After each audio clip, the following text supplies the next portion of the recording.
just telling me the meeting's being recorded. So, look, welcome to everyone to this resumed section of the hearing that we adjourned on Friday. I know from Harry, there's a few of you in the room, so thank you for coming. Sorry, Helen, it hasn't opened up publicly. Paul, are you still there? No, he's gone off to do something. What hasn't opened up? It's starting now. Oh, you're right? Yeah. So I'll just repeat myself. So sorry, we were just having a couple of little minor technical issues. So we've got some of our participants are online, and the ones I can see are those people that are physically part of this process, in the sense that they're either talking to us or they're panel members that are asking questions once we've heard from those that are providing the evidence to us. This isn't an opportunity for other people to be involved. This is purely an opportunity for everyone who is viewing this either in person or online, which is in person online, to just have a listen. Now, so this is being recorded. And I won't be going around and getting attendances. I will indicate who's online shortly, because Harry Forrester, who you all know, will be taking a record of that. This particular recording is only, this particular opportunity is only happening through Zoom.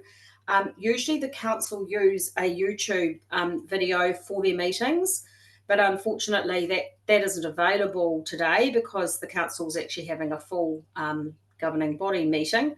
So this is also being recorded, so it will be available to those who aren't able to listen live to look at this later. Now, just to let you know the process.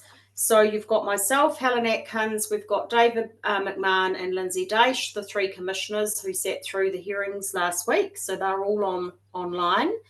We've also got Natalie Hampson and Natasha Wilson, who are here giving their evidence on behalf of Nelson City Council.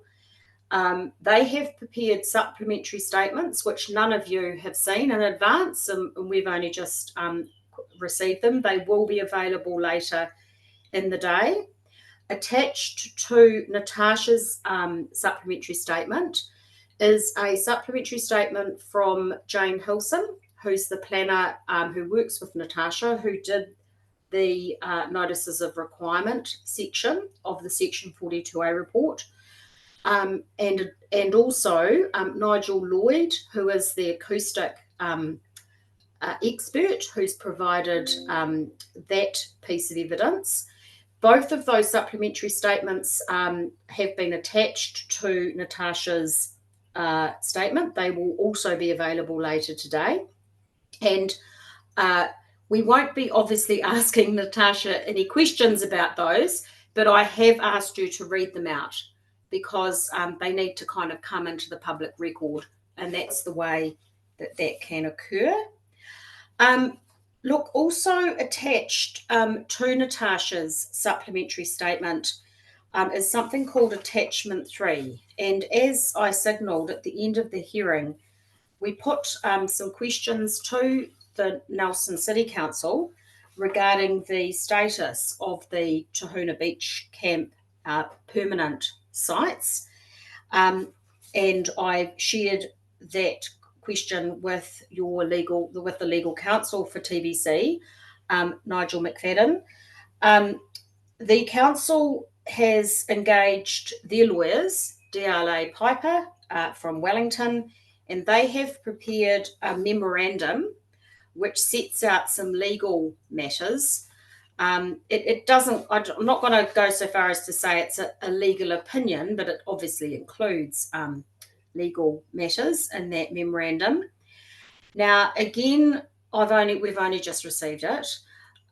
Natasha has attached it, and I have asked her not to read it out because I think it's really important that everyone gets an opportunity to read it properly, including the lawyers involved in this process. Look, I don't think it's going to provide the comfort, the 100% comfort that TBC was hoping for. This is the first opportunity we have had as commissioners to consider the opinion, and we are currently thinking about next steps for this issue, and we'll issue a direction in due course that could include whether we have any questions in relation to it, and whether we need to hear from anyone, such as TBC, i.e. Mr. McFadden, in relation to it. And what I'll do is after we've heard from Natalie and Natasha, I will explain what the next steps in the process are and the timing for those next steps. But I don't really want to take up any more time.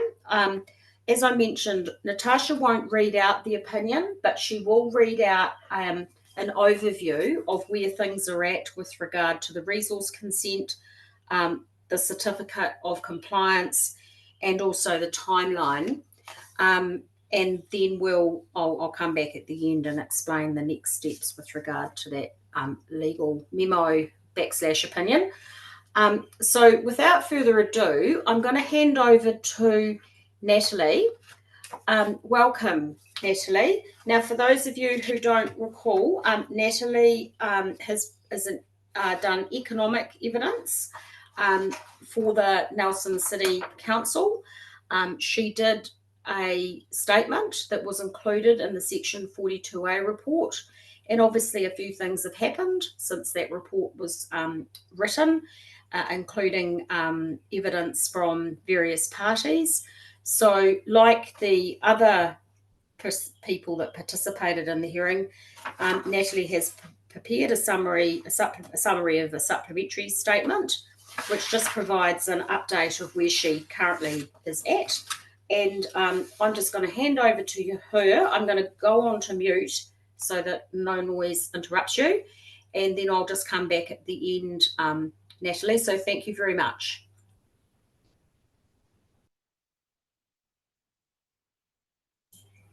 Oh, we can't hear you. Can anyone hear her?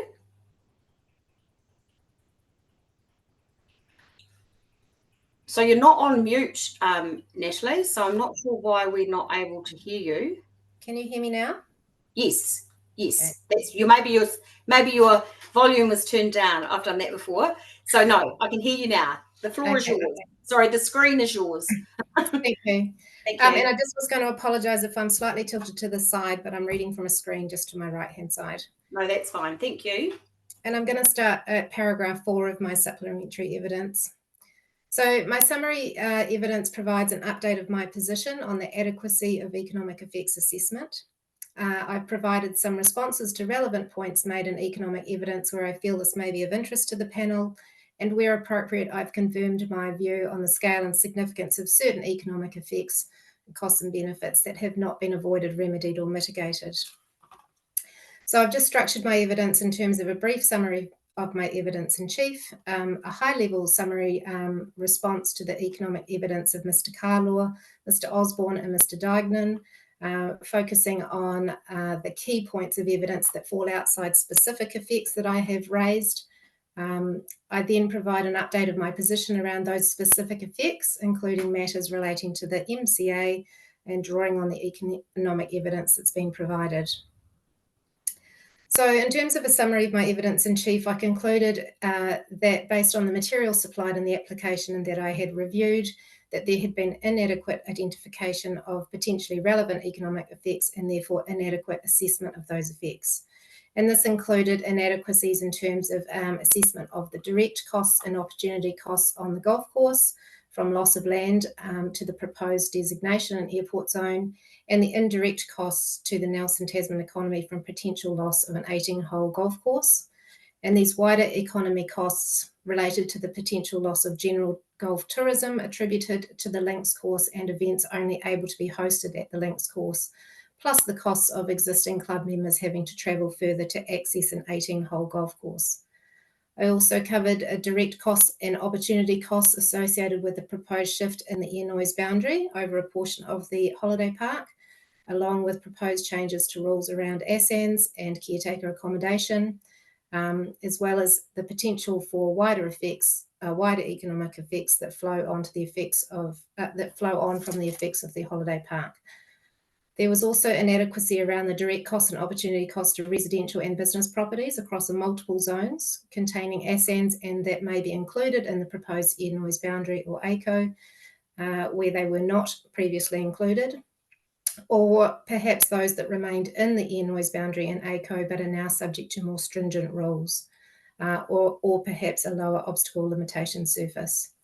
There was also a range of economic benefits to properties that move out of the air noise boundary or that are eligible for the proposed mitigation program, or that are subject to a higher OLS through to indirect positive opportunities that may arise from the proposed enablement of green energy production within the airport zone. My detailed description of the scope of potential economic effects and the proposed changes that led to them were set out in Appendix 1 of my evidence in chief. And it also provided a critique of the multi-criteria analysis, or MCA, noting that the economic effects described above ideally needed to be included under an economic wellbeing category of criteria. I also provided some observations around the structure of the MCA, double counting with some effects, separation of airport considerations and costs from RMA-based economic effects, some reporting inconsistencies and scoring range changes, all of which I thought could improve the function and reliability of the MCA generally and better clarify economic efficiency conclusions of the two runway extension options. So turning to Mr. Carlaw's evidence for the airport, Mr. Carlaw's evidence in chief retains the scope of his report appended to the airport's application and also clarifies a few discrepancies between his report and the MCA. He provides evidence on the significant economic benefits of the airport on the Nelson Tasman economy, which I agree with. While the hearing is focused on the net changes arising from the NOR and Plan Change 30 and the benefits of the airport form part of the status quo, it is still relevant to contextualise the regional benefits that may be reduced if the airport was not able to retain its role as a functional and competitive regional airport. This includes reductions that may arise from constraints that limit, either now or in the future, the ability of the airport to meet the functional and operational needs of its customers and users, i.e. airlines, or the risk of constraints imposed on the airport through reverse sensitivity effects.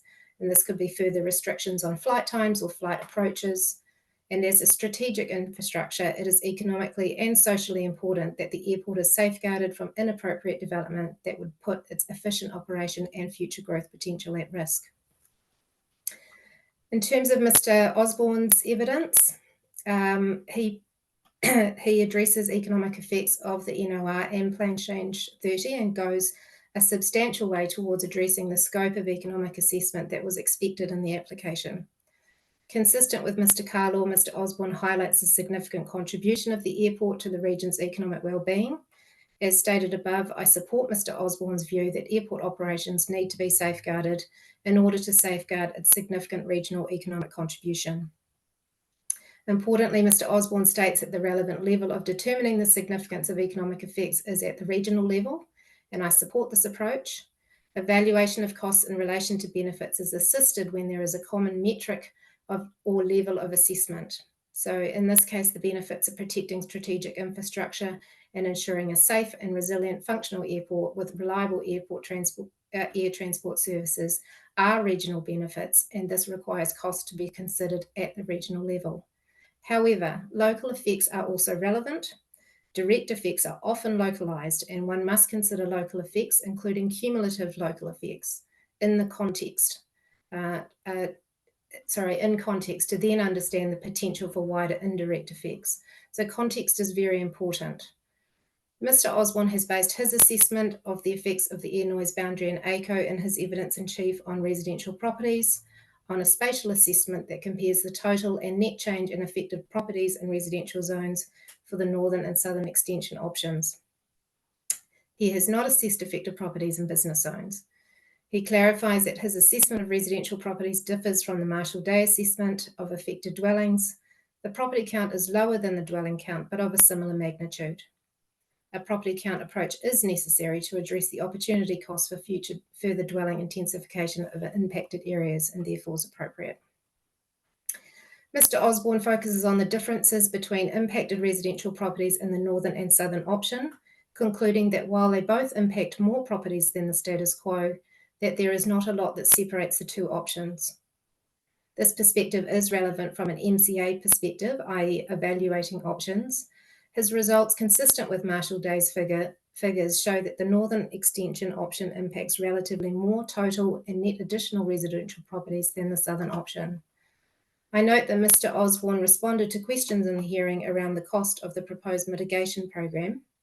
I agree with Mr. Osborne and Mr.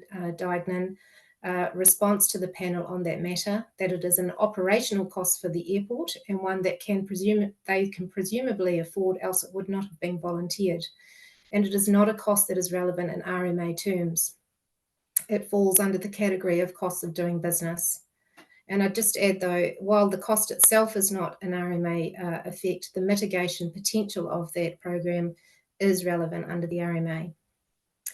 To further clarify, while I indicated in my evidence in chief that the costs of the mitigation program appeared to be missing from the MCA, and I did not get the impression from the Martin Jenkins report that it formed part of construction cost contingencies, as I believe was suggested by Mr. Carlaw in response to questions at the hearing, accounting for that mitigation cost in the MCA belongs in an airport feasibility and implementation part of the MCA that is separate from criteria on RMA effects. I provide further comment on Mr. Osborne's evidence further below. In terms of Mr. Duignan's evidence, it provides an assessment of economic effects for the campground and Te Hunanui attractions and facilities. While a minor point, Mr. Duignan emphasises, perhaps through some pro rata assumptions that are not necessarily robust in my view, that it's in the airport's own interest that the detrimental impact of the development restrictions and airport noise on the Te Hunanui beach attractions and facilities is minimised. Mr. Osborne has already responded to this in the hearing, and I agree with that response. I consider that Mr. Duignan misses the more important point that those tourist attractions and facilities, including the campground, benefit from the presence of the airport. There has been considerable discussion about the geographic isolation of the Nelson Tasman region. Mr. Duignan raises concerns with the immediate effect of the proposed plan change on the campground and elsewhere, despite the northern runway extension not being operational for many years. I consider that an immediate planning effect is appropriate. If the northern option is approved, then further development of ASANs could occur in the next 10 to 15 years in locations known to experience future high levels of aircraft noise. Those additional ASANs could increase the risk of reverse sensitivity effects on the airport in the future, and perhaps more importantly, expose more households to noise or health effects. And it is therefore appropriate to minimise that risk and those long-term health effects by taking action today. I do not agree with Mr. Duignan's suggestion that because of the timing issue, a discount rate should be applied to the cost saving of the northern runway extension. As he points out, the benefits of the runway extension are set out in the objectives of the NOR, so safety, resilience and reliability of the airport. The cost of construction is not a benefit of the proposal. It would not be appropriate to discount the actual benefits of future safety, resilience and reliability outcomes in my view. I have not observed any evidence from the airport that the southern extension cost is not affordable. Hence, the southern option was included in the shortlist of options in the MCA. As such, while the lower cost of the northern extension contributed to the overall selection of the northern option in the airport's MCA, it did not hinge on cost. Again, this highlights that a lower cost of construction is not the right trade-off or comparator for economic effects generated by the airport.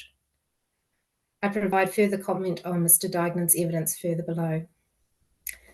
So I'm just going to update my position on specific effects that I brought up in my evidence. Firstly, the general multi-criteria analysis approach and the conclusion on the most economically efficient option. In my evidence, I discussed issues with the structure and application of the MCA, and I agreed with submitted concerns. No changes to the MCA were offered by the airport in evidence. Mr. Bonner stated in his evidence in chief that the MCA followed NZTA MCA guidance. I have read the guidance and disagree that what was produced entirely reflects the guidance. For example, the following key points are extracted from the guidance. Only criteria that differentiate between alternatives should be used.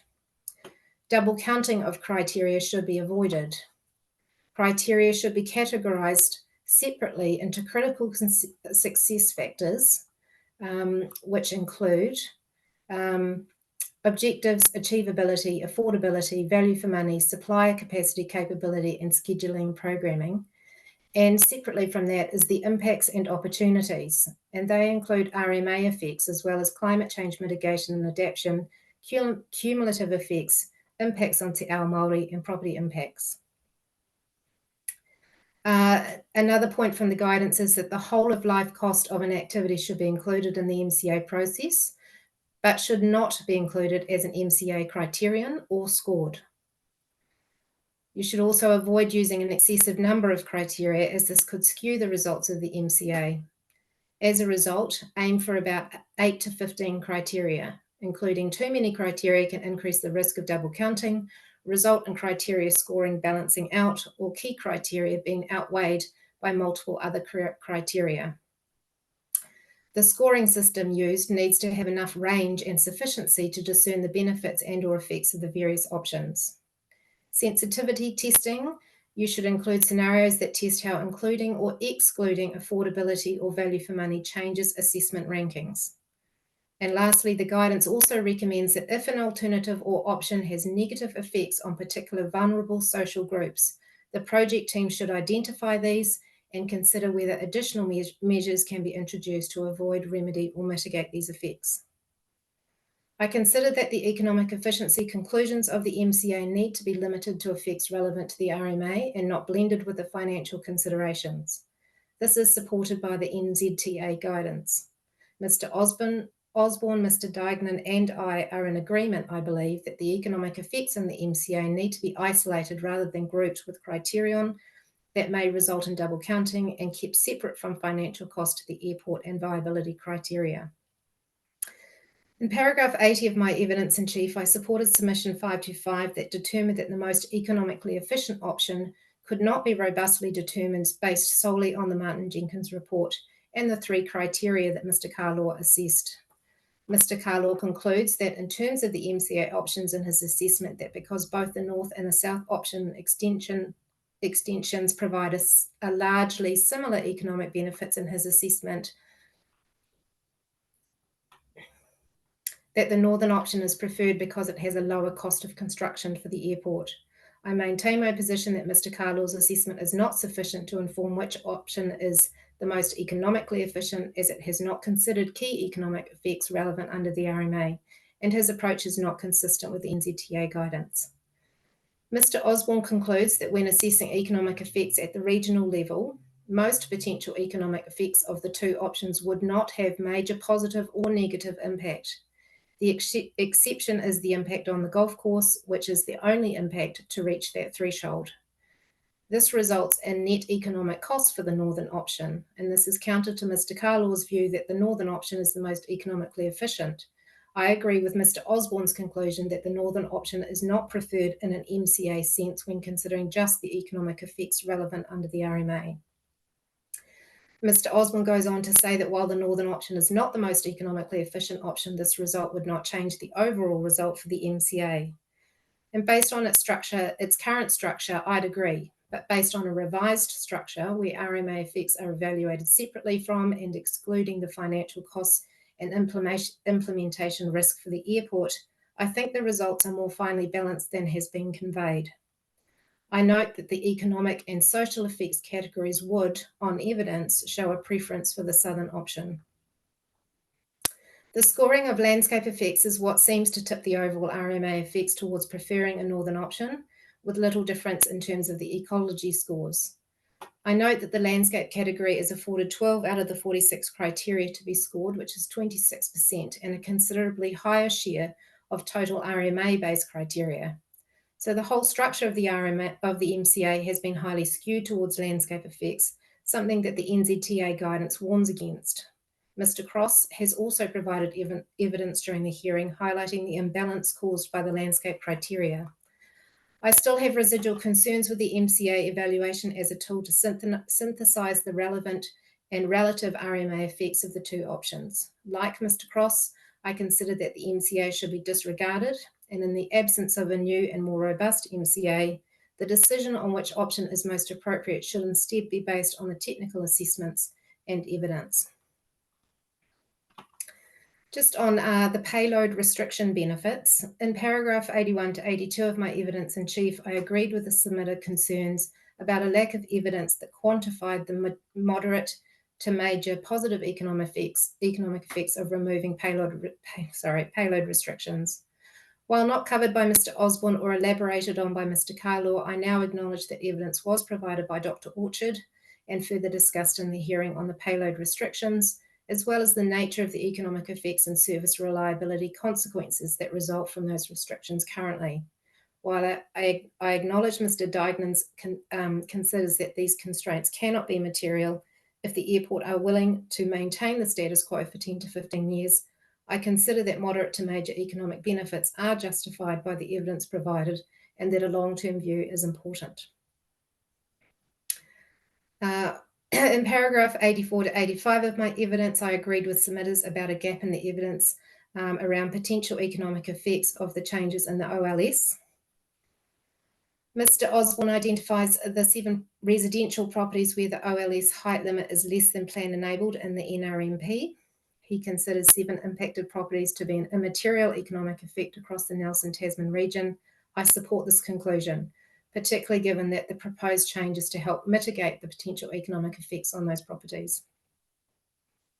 At the hearing, Mr. Munro discussed the periodic breaches caused by the operation of the boom crane at Nelson Port, explaining that this particular activity operates under a notification process, but otherwise is not constrained in use, nor creates any constraints on the airport.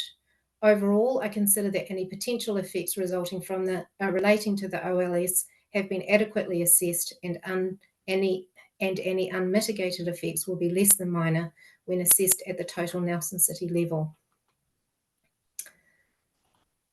Mr. Osborne has identified that there is a cost to residential property owners to comply with the noise insulation and ventilation requirements when making substantial changes to existing dwellings under Plan Change 30.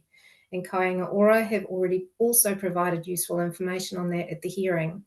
From an MCA perspective, Mr. Osborne concludes that the northern option could impact at most up to 56 additional properties compared to the southern option, but exact numbers cannot be quantified. I agree that estimating how many existing dwellings may undertake substantial alterations over time is difficult to predict, and the net additional building costs that may be required is equally challenging to estimate. Mr. Osborne concludes that the cost for noise insulation would not be significant, and relative to the cost of a substantial alteration to an existing dwelling, I also consider that the net additional cost directly attributable to the proposed provisions or requirements is likely to be minor in most cases, particularly in the ACO. From a Section 32 perspective of the northern option, and using Mr. Osborne's property counts for the northern option, I consider that a minor net additional improvement cost on up to 244 net additional residential properties impacted by the air noise boundary or ACO compared with the status quo is still a minor impact in total economic wellbeing terms for the Nelson Tasman region. Turning to impacts on property values, I supported submissions on the need for those values to be assessed and not limited to residential zones. Mr. Osborne makes brief mention of property values in his evidence. He considers only the added value that proximity to the golf course might have sustained in the status quo scenario, and whether this would reduce if the golf course closed. He considers no impact on property values would arise from full closure of the golf course because other locational attributes of the area, i.e. natural environment, would be unchanged, and that these also support higher property values. In other words, the golf course is having no discernible net effect on the value of properties that are near the golf course. This seems to contradict the studies he refers to, but does not identify, that indicated a relationship between golf courses and increased property values. Whatever the limitations of those studies to isolate effects, I don't consider that Mr. Osborne has substantiated his conclusions. I'd be surprised, for example, if the Greens Motel on Golf Haven Way, which is about 150 metres from the club rooms of the golf course, would not suffer some reduction in value if there was a net loss in amenity in its immediate locality, and that would be the same for residential properties. However, in this instance, any property value losses directly attributable to the golf course may be mitigated if some form of golf course could be retained. Mr. Osborne has not considered the potential effect of being included in the air noise boundary or the ACO under proposed planning provisions, i.e. net additional noise exposure and or constraints on development opportunities, or potential net additional alteration costs and how this might affect resale value. I, however, agree that care is needed not to double count effects that have been identified or measured in other topics. Mr. Rowe and Mr. Dignan provide substantial material on addressing property value impacts. It is difficult for me to comment further on that evidence without considerable time spent reviewing the supporting material. I would say that Mr. Rowe and Mr. Dignan's assessment of property values appears more comprehensive than Mr. Osborne's cursory 2 paragraphs.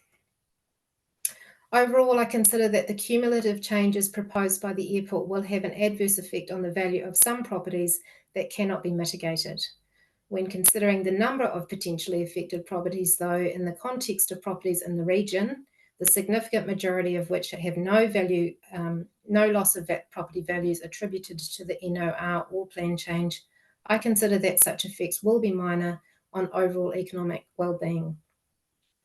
It is relevant to note that the presence of the airport in Nelson Tasman is a key attribute for households and businesses that contributes to the overall attractiveness of the region as a place to live and own a business relative to some other locations in New Zealand, i.e. its presence means that the residents in the region have good and conveniently accessed air transport services. If the ability of the airport to function as a safe and effective regional airport was compromised due to not being able to extend the runway in either direction, then this may have a negative effect on the relative attractiveness of the region. This scenario could translate to widespread downward adjustment to property values relative to other locations, although I think that scenario is improbable. Turning to opportunity costs for intensification.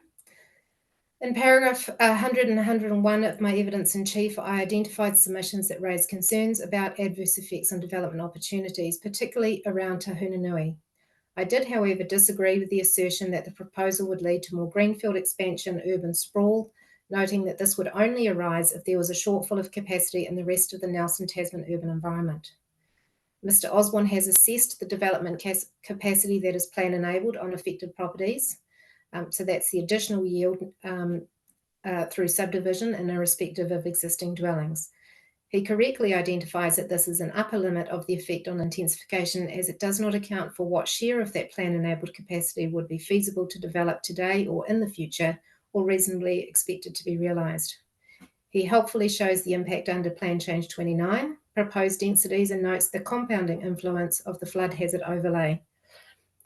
Overall, he considers that the 2 options would not have a material local impact on intensification opportunities in the impacted residential area, as the intensification opportunities are likely to be limited under the status quo or notified Plan Change 29 densities. Mr. Osborne then provides the relevant wider economic context, being a significant amount of plan-enabled capacity enabled under Plan Change 29, as notified in Nelson's urban environment, relative to long-term housing demand. The changes of the air noise boundary and ACO in residential zones that may reduce intensification opportunities will, I agree, have an immaterial adverse effect on long-term urban growth or a competitive housing market, particularly with the proposed amendment or intent to provide a more enabling consent pathway for additional dwellings in the ACO in residential zones.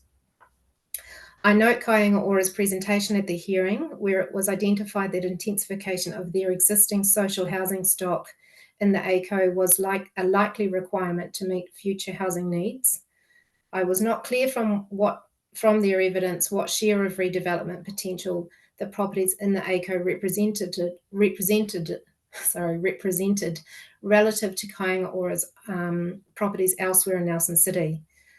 Given the low density of housing enabled under the operative and notified Plan Change 29 provisions for the proposed ACO, it's possible that their property portfolio within the ACO represents a lower share of future development yield, particularly if relatively more of their properties are located in notified higher density zones and locations. In any case, a more enabling consent pathway than non-complying status minimises any redevelopment constraints in the ACO, albeit with additional transaction costs. Turning to the impacts on the golf course, I responded to multiple submission points about the direct and indirect economic costs associated with the loss of land at the golf course. There has been a range of evidence provided on the matter of the golf course over the course of the hearing. What's challenging is that the adverse effects of the proposed NOR fall under the RMA, but the potential to mitigate those effects does not. While I understand further consultation is being directed, there is currently insufficient and uncertain information on actual and potential economic effects on the golf course, and therefore a risk that effects won't be avoided, remedied, or mitigated. In the interim, the airport's worst case approach is appropriate for assessment purposes. Ms. Benden's evidence in chief was focused on access to golf as a recreation activity under a worst case scenario. That is, if the golf course is closed. She also considered the transferability of 18-hole events if the golf course was closed or reduced to a 9-hole golf course. Through a regional lens, she looks at potential for redistribution of golfing demand, concluding that demand could be met elsewhere and therefore the impact on golfing activity would be minor. She did, however, accept in response to questions that the local impact on golfing would be significant. I note a gap in the whole golf course effects assessment is an understanding of how golf is accessed, so where members live relative to the golf courses that they belong to. I consider this key to understanding the likely impact of having to travel to another 18-hole golf course in the region. I do not have the data on this, although I'm sure it could be produced. But if golf course use is highly localised, then the loss of any golf course in the region would be relatively more significant, socially and economically. While high level, Mr. Osborne contributes some additional assessment around the potential direct and indirect effects for the golf course. As I understand the evidence, Mr. Osborne considers the direct effect compensation is not limited to the value of the land lost in land valuation terms, but should account for the value of lost activity generated by the golf course land, which is better reflected in the capital valuation. This is a more appropriate starting point for compensation, in my view, compared to Mr. Carlaw's land value approach.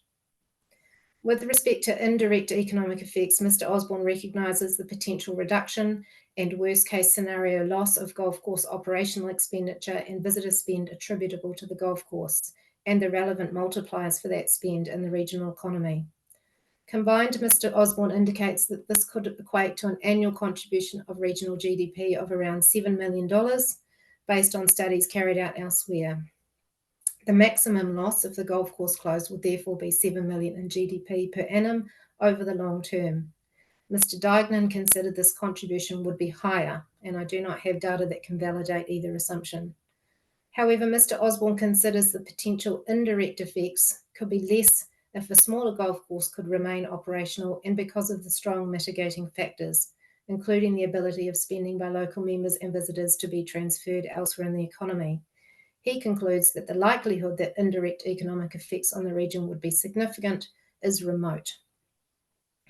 While acknowledging that the northern extension has net economic costs due to the impact on the golf course that are not applicable to the southern extension, Mr. Osborne states that those direct and indirect costs would be less than significant in relation to the potential risk to the operations of the airport. I agree with Mr. Dignan that a loss of an 18-hole links course in Nelson would likely result in a drop of tourists, specifically attracted to the links course for recreational and competitive play. I also agree with Mr. Osborne that total indirect economic effects are unlikely to be significant at the regional level, even taking into account a higher current economic contribution stated by Mr. Dignan. An outcome where the 18-hole golf course could be retained would, however, remedy potential economic effects. Remedying the Nelson Golf Course economic effects is the most efficient economic outcome for the region under a northern extension option, and as such, I support every effort that can be made to achieve that outcome. More certainty can be provided on direct and indirect effects on the Nelson Golf Course when more information is known. Turning to the Tahuna Beach Holiday Park. In my evidence, I agreed with submissions that there was an absence of recognition and assessment of economic effects. I also signalled that a rational business would look to find ways to adapt within the rules of the plan to any constraints placed on its operation to mitigate effects on its capacity, functionality, attractiveness, and revenue, but noting that those adaptation comes at a cost. I highlighted that potential for indirect or flow-on effects for surrounding local businesses in the Tahuna Nui area would be contingent on evidence of a direct effect on guest nights. Mr. Osborne covers the effects on the campground very briefly, his key point being that the area affected by the air noise boundary is only a small portion of the wider land holding, and this alone does not create a risk to the ability of the campground to feasibly operate. I understand that the air noise boundary land within the campground is currently used mostly for long stay residents and not short-term living or camping. Therefore, prohibiting short stay accommodation and camping once the runway extension becomes operational does not reduce the status quo short-term living or camping capacity on the property. The key implication is that the land is unlikely to be usable for any revenue-generating ASAN activity, but could be used for ancillary activities that are not ASANs. Using current profitability as a guide, this net loss of revenue-generating capacity would not, in and of itself, cause the campground to be unfeasible in my view. And on that point, I agree with Mr. Osborne. While not covered by Mr. Osborne, existing short-stay visitor accommodation buildings in the ACO part of the campground will be subject to noise attenuation measures if undergoing substantial upgrades under the proposed rules. While cabins or motel units in a campground may not attract the same level of investment in refurbishment as a residential dwelling, as discussed elsewhere in my evidence, the net additional cost of meeting noise insulation standards in an existing unit is likely to be minor in the context of the planned upgrading and considering the ability to recover the cost from those units. Mr. Dignan states that the proposed air noise boundary and ACO restrictions and the increased noise of aircraft landing from the north would prohibit or render uneconomic the development of campground and the beachside convention centre, and the restrictions and noise would also severely inhibit development of other Tahuna Nui beach attractions and facilities. With regard to the latter, I have not seen or heard any evidence, unless I've missed it, that would confirm that existing attractions and facilities at Tahuna Nui Beach would become unviable and need to close down as a result of the proposed changes, and that's the changes above the status quo, or for that matter, that new recreation activities would not be able to be developed in that open space zone under the proposed provisions in Plan Change 30, so long as they are not ASANs. With regard to rendering the development of the campground uneconomic, I note footnote 9 of Mr. Dignan's evidence in chief states that noise effects on the convention centre and motel accommodation can be mitigated, albeit with an associated cost to the campground. In terms of the stream of guests coming for events hosted at the convention centre and or staying in the motel units, the only effect that cannot be mitigated by further financial investment is outdoor amenity. However, Mr. Pattinson's summary evidence sets out more clearly the key issue as I understand it. That is that additional to substantially upgrading existing short-stay accommodation units to meet changing customer preferences, providing additional short-stay accommodation units is going to be key to maintaining their position in the market, i.e. their market share, again driven by those same changing customer preferences. Under the proposed rules of Plan Change 30, that investment would require non-compliant consents as it equates to providing more ASANs in the ACO. As such, the plan's strategy for development is undermined. The presumption is that guest nights will diminish over time if this transition to more motel units and less tent and powered sites is not achieved. If that gradual reduction in guest nights, compounded potentially by more negative reviews based on reduced outdoor amenity, makes the campground campground unviable as a business entity long-term and it closes, this would be a significant direct economic effect for the Te Hunanui area, i.e. loss of a key accommodation provider, loss of substantial guest night capacity, displacement of all remaining permanent residents. However, if the anticipated reduction on guest nights still sustains a viable business, the economic effect would be minor, e.g. reduced employment sustained at the campground and lower annual operational and capital expenditure due to reduced income. Without quantifying the potential reduction in guest nights or tourists generally, it is not possible to determine the wider economic cost for the Nelson Tasman economy. I consider that full closure of the campground would translate to minor economic impact at the regional level, keeping in mind that while Te Hunanui is a key attraction, it is not the only attractor of visitors to the region. Mr. Duignan has utilised the Stats New Zealand 2019 accommodation survey to demonstrate that the campground accounts for 17% or perhaps 20% of Nelson City guest nights. This is a substantial share and is often the case with campgrounds and holiday parks, as the length of stay is often longer. As a point of clarification, the accommodation survey captured only commercial accommodation guest nights and did not include visitors staying in residential visitor accommodation like Airbnb and similar, or visitors staying with friends and relatives. And as such, commercial guest nights are not a full proxy for tourist spending. Campground holiday parks can also account for a disproportionately lower share of tourism spending in the economy, as they don't necessarily attract high-value tourists. I agree with Mr. Duignan that the campground provides an important role for providing relatively more affordable accommodation in the Nelson market. There has been evidence around a lack of substitutability for the capacity provided by the campground, should it be compromised. I agree that the location is unique and not substitutable. But if the plan is to transition to more self-contained and higher value units, this puts the accommodation units themselves, including their price point, more comparable to a range of other commercial accommodation providers in the region. So this supports the likelihood of transferability of that demand in the region. Overall, I consider that adverse economic effects of the proposed Plan Change 30 provisions on the functional and social amenity of the Te Hunanui beach area and facilities, including further growth potential, are likely to be less than minor relative to the status quo. I consider that the proposed provisions requiring noise attenuation for substantial upgrades to buildings containing ASANs in the ACO would create only minor additional costs per unit that are likely to be feasible. I consider that there is insufficient evidence that confirms that the campground would be unsustainable in the long term if net additional motel units and cabins could not be provided, and consider this outcome unlikely.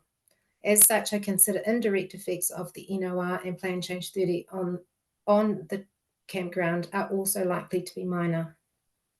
However, I also consider that given the proposed amendment or intent to provide for additional residential units in the ACO and residential zones through a more enabling activity status than non-complying, that providing the same exception specifically for additional short stay accommodation units in the campground would help mitigate economic effects on the campground and in turn potential indirect economic effects, and I would support such an amendment.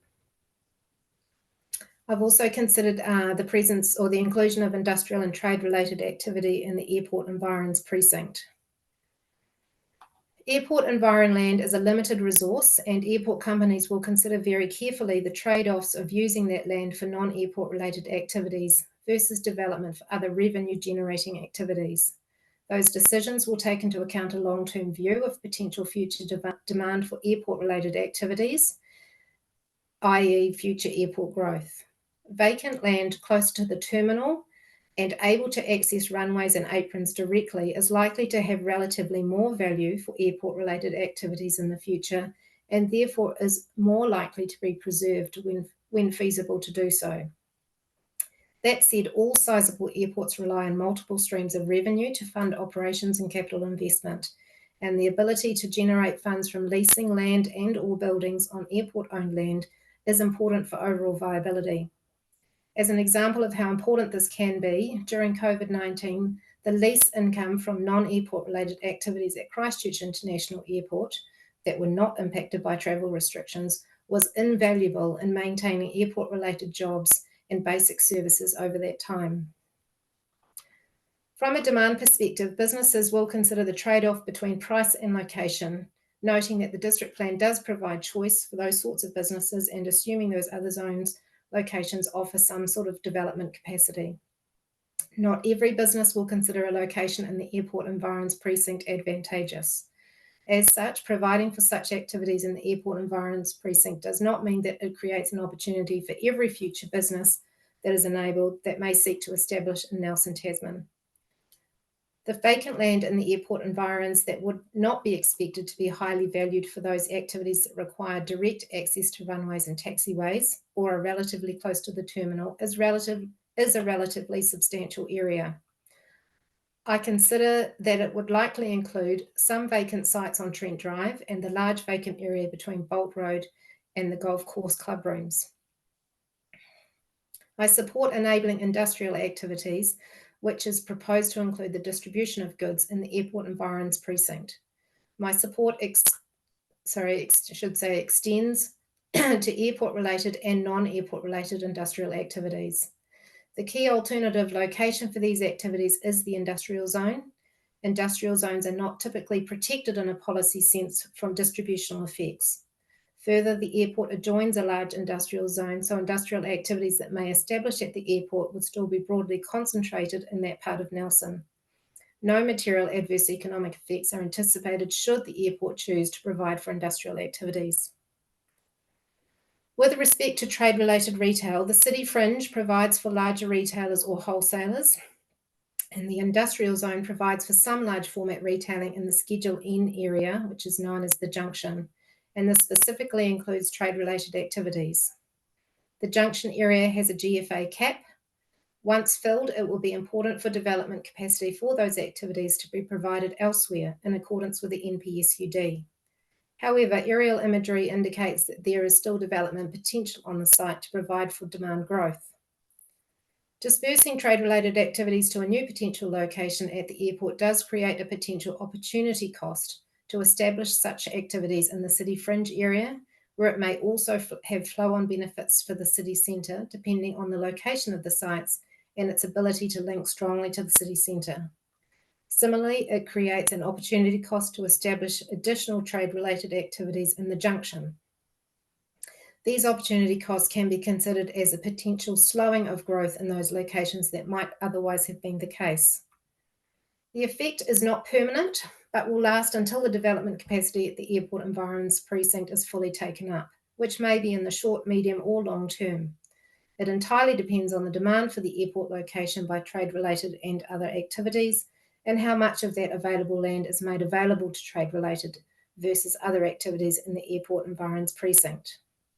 The NRMP is quite specific in the exceptions that have been provided to concentrating commercial activity in the central city, recognising that not all commercial or even retail activity will be suitable in the city centre or find suitable sites.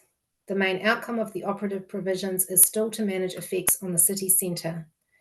In terms of the direct effects on the city centre, I do not consider that enabling trade-related activity in the airport environs precinct will have any material distributional effects on the role and vitality of the city centre.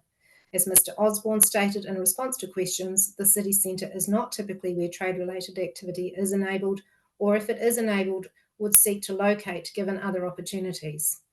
Any direct effect on the city centre would be no different from trade-related retail establishing in the junction, which is considered acceptable in the NRMP. There does not appear to be a strong direction in the NRMP to protect the role and amenity of the city fringe or the junction, despite the potential for slowing uptake of trade-related activity growth in the city fringe or the junction, and the functional amenity and agglomeration benefits that come with that growth. I consider that any potential adverse economic effects of allowing trade-related activities in the airport environments precinct would be minor. The location has similar levels of accessibility as the junction relative to the potential customer base. Locating some trade-related activities at the airport would not result in any significant inefficiencies in Nelson's urban form. There are also some economic benefits. It provides additional capacity for trade-related and industrial activity demand growth and supports a competitive business land market. Overall, I consider that including trade-related activities is appropriate from an economic effects perspective. However, given the policy direction in the NRMP and the fact that trade-related activity is provided for in other locations, I would recommend that a restricted discretionary activity status is applied to trade-related activities in much the same way that non-ancillary office activities are proposed as restricted discretionary. This would enable the reasonableness of an airport location relative to other opportunities or lack of opportunities to be assessed on a case-by-case basis, which may be influenced by the size of the activity being proposed, and noting that this is not controlled in the proposed rules. Imposing transaction costs on new trade-related activity in the airport zone would be a minor but acceptable cost of that approach.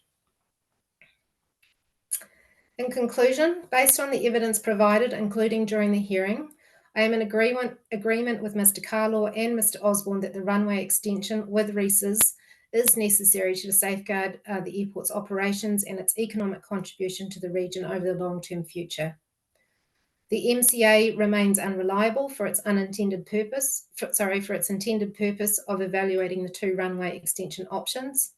And I'm in agreement with Mr. Osborne and Mr. Diagnan that the northern extension option is not the most economically efficient of the two options when considering RMA effects. There is now assessment on most of the key economic effects of the NOR and Plan Change 30 at various levels of detail. I consider that most economic effects, including cumulative direct effects and indirect effects, would be minor when considered in the context of economic well-being at the regional level. And this includes likely economic effects on the campground and surrounding Te Hunanui area. Under a worst-case scenario of the golf course closing, I consider that the direct effects on the golf course could be significant, and the indirect effects on the wider economy could be more than minor, but unlikely significant. There is still uncertainty around how some effects, not limited to the golf course, may be avoided, remedied, or mitigated. Look, thank you, Natalie. I'm just going to let you take a breath for a second. Yep. I was going to hand over to the way that I discussed this with David and Lindsay was that I would go last, but actually I'm not going to do that because I've just I just wanted to say, look, thank you so much for your evidence. I think what you've done, and it's no mean task, even if you were physically in the room listening to the people last week, which you weren't. It is no mean task to have synthesized the evidence that we heard last week, albeit some of it was in writing, but it was presented to us orally, and have come up with the conclusions and the analysis that you've done in your supplementary statement. And I have to say that from my perspective, it has been extremely helpful. So thank you so much for that really hard mahi that you no doubt have done to bring this to us. Look, the only question I have at this stage, and I don't know whether I'll change my view on that. It depends on what David and Lindsay have to ask you. In terms of I wrote it in the margin. I'm just trying to find it now. Excuse me. I think you've sort of covered it off when you discussed the effects, your assessment of the economic effects in relation to the holiday park.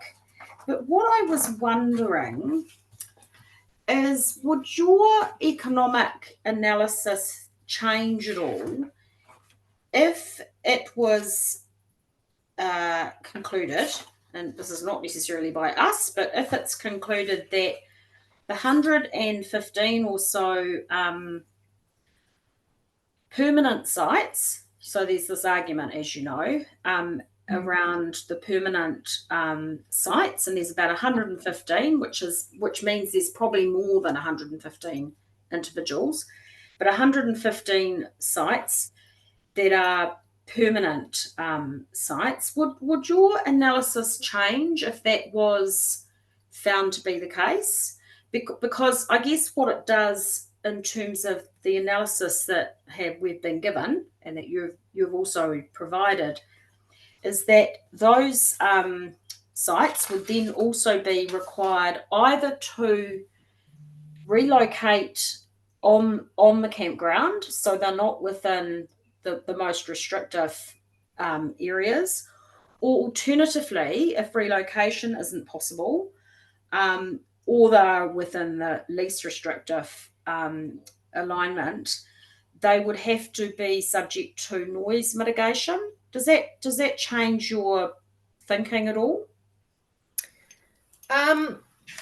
Yeah, I did deliberately perhaps not cover that just because of the Oh no, I outstanding. appreciate why, and I'll talk about that later. But I guess I imagine if I'm a person who's an occupant of one of those permanent sites, I'd be thinking, oh well, what about me? So I thought I'd better ask the question.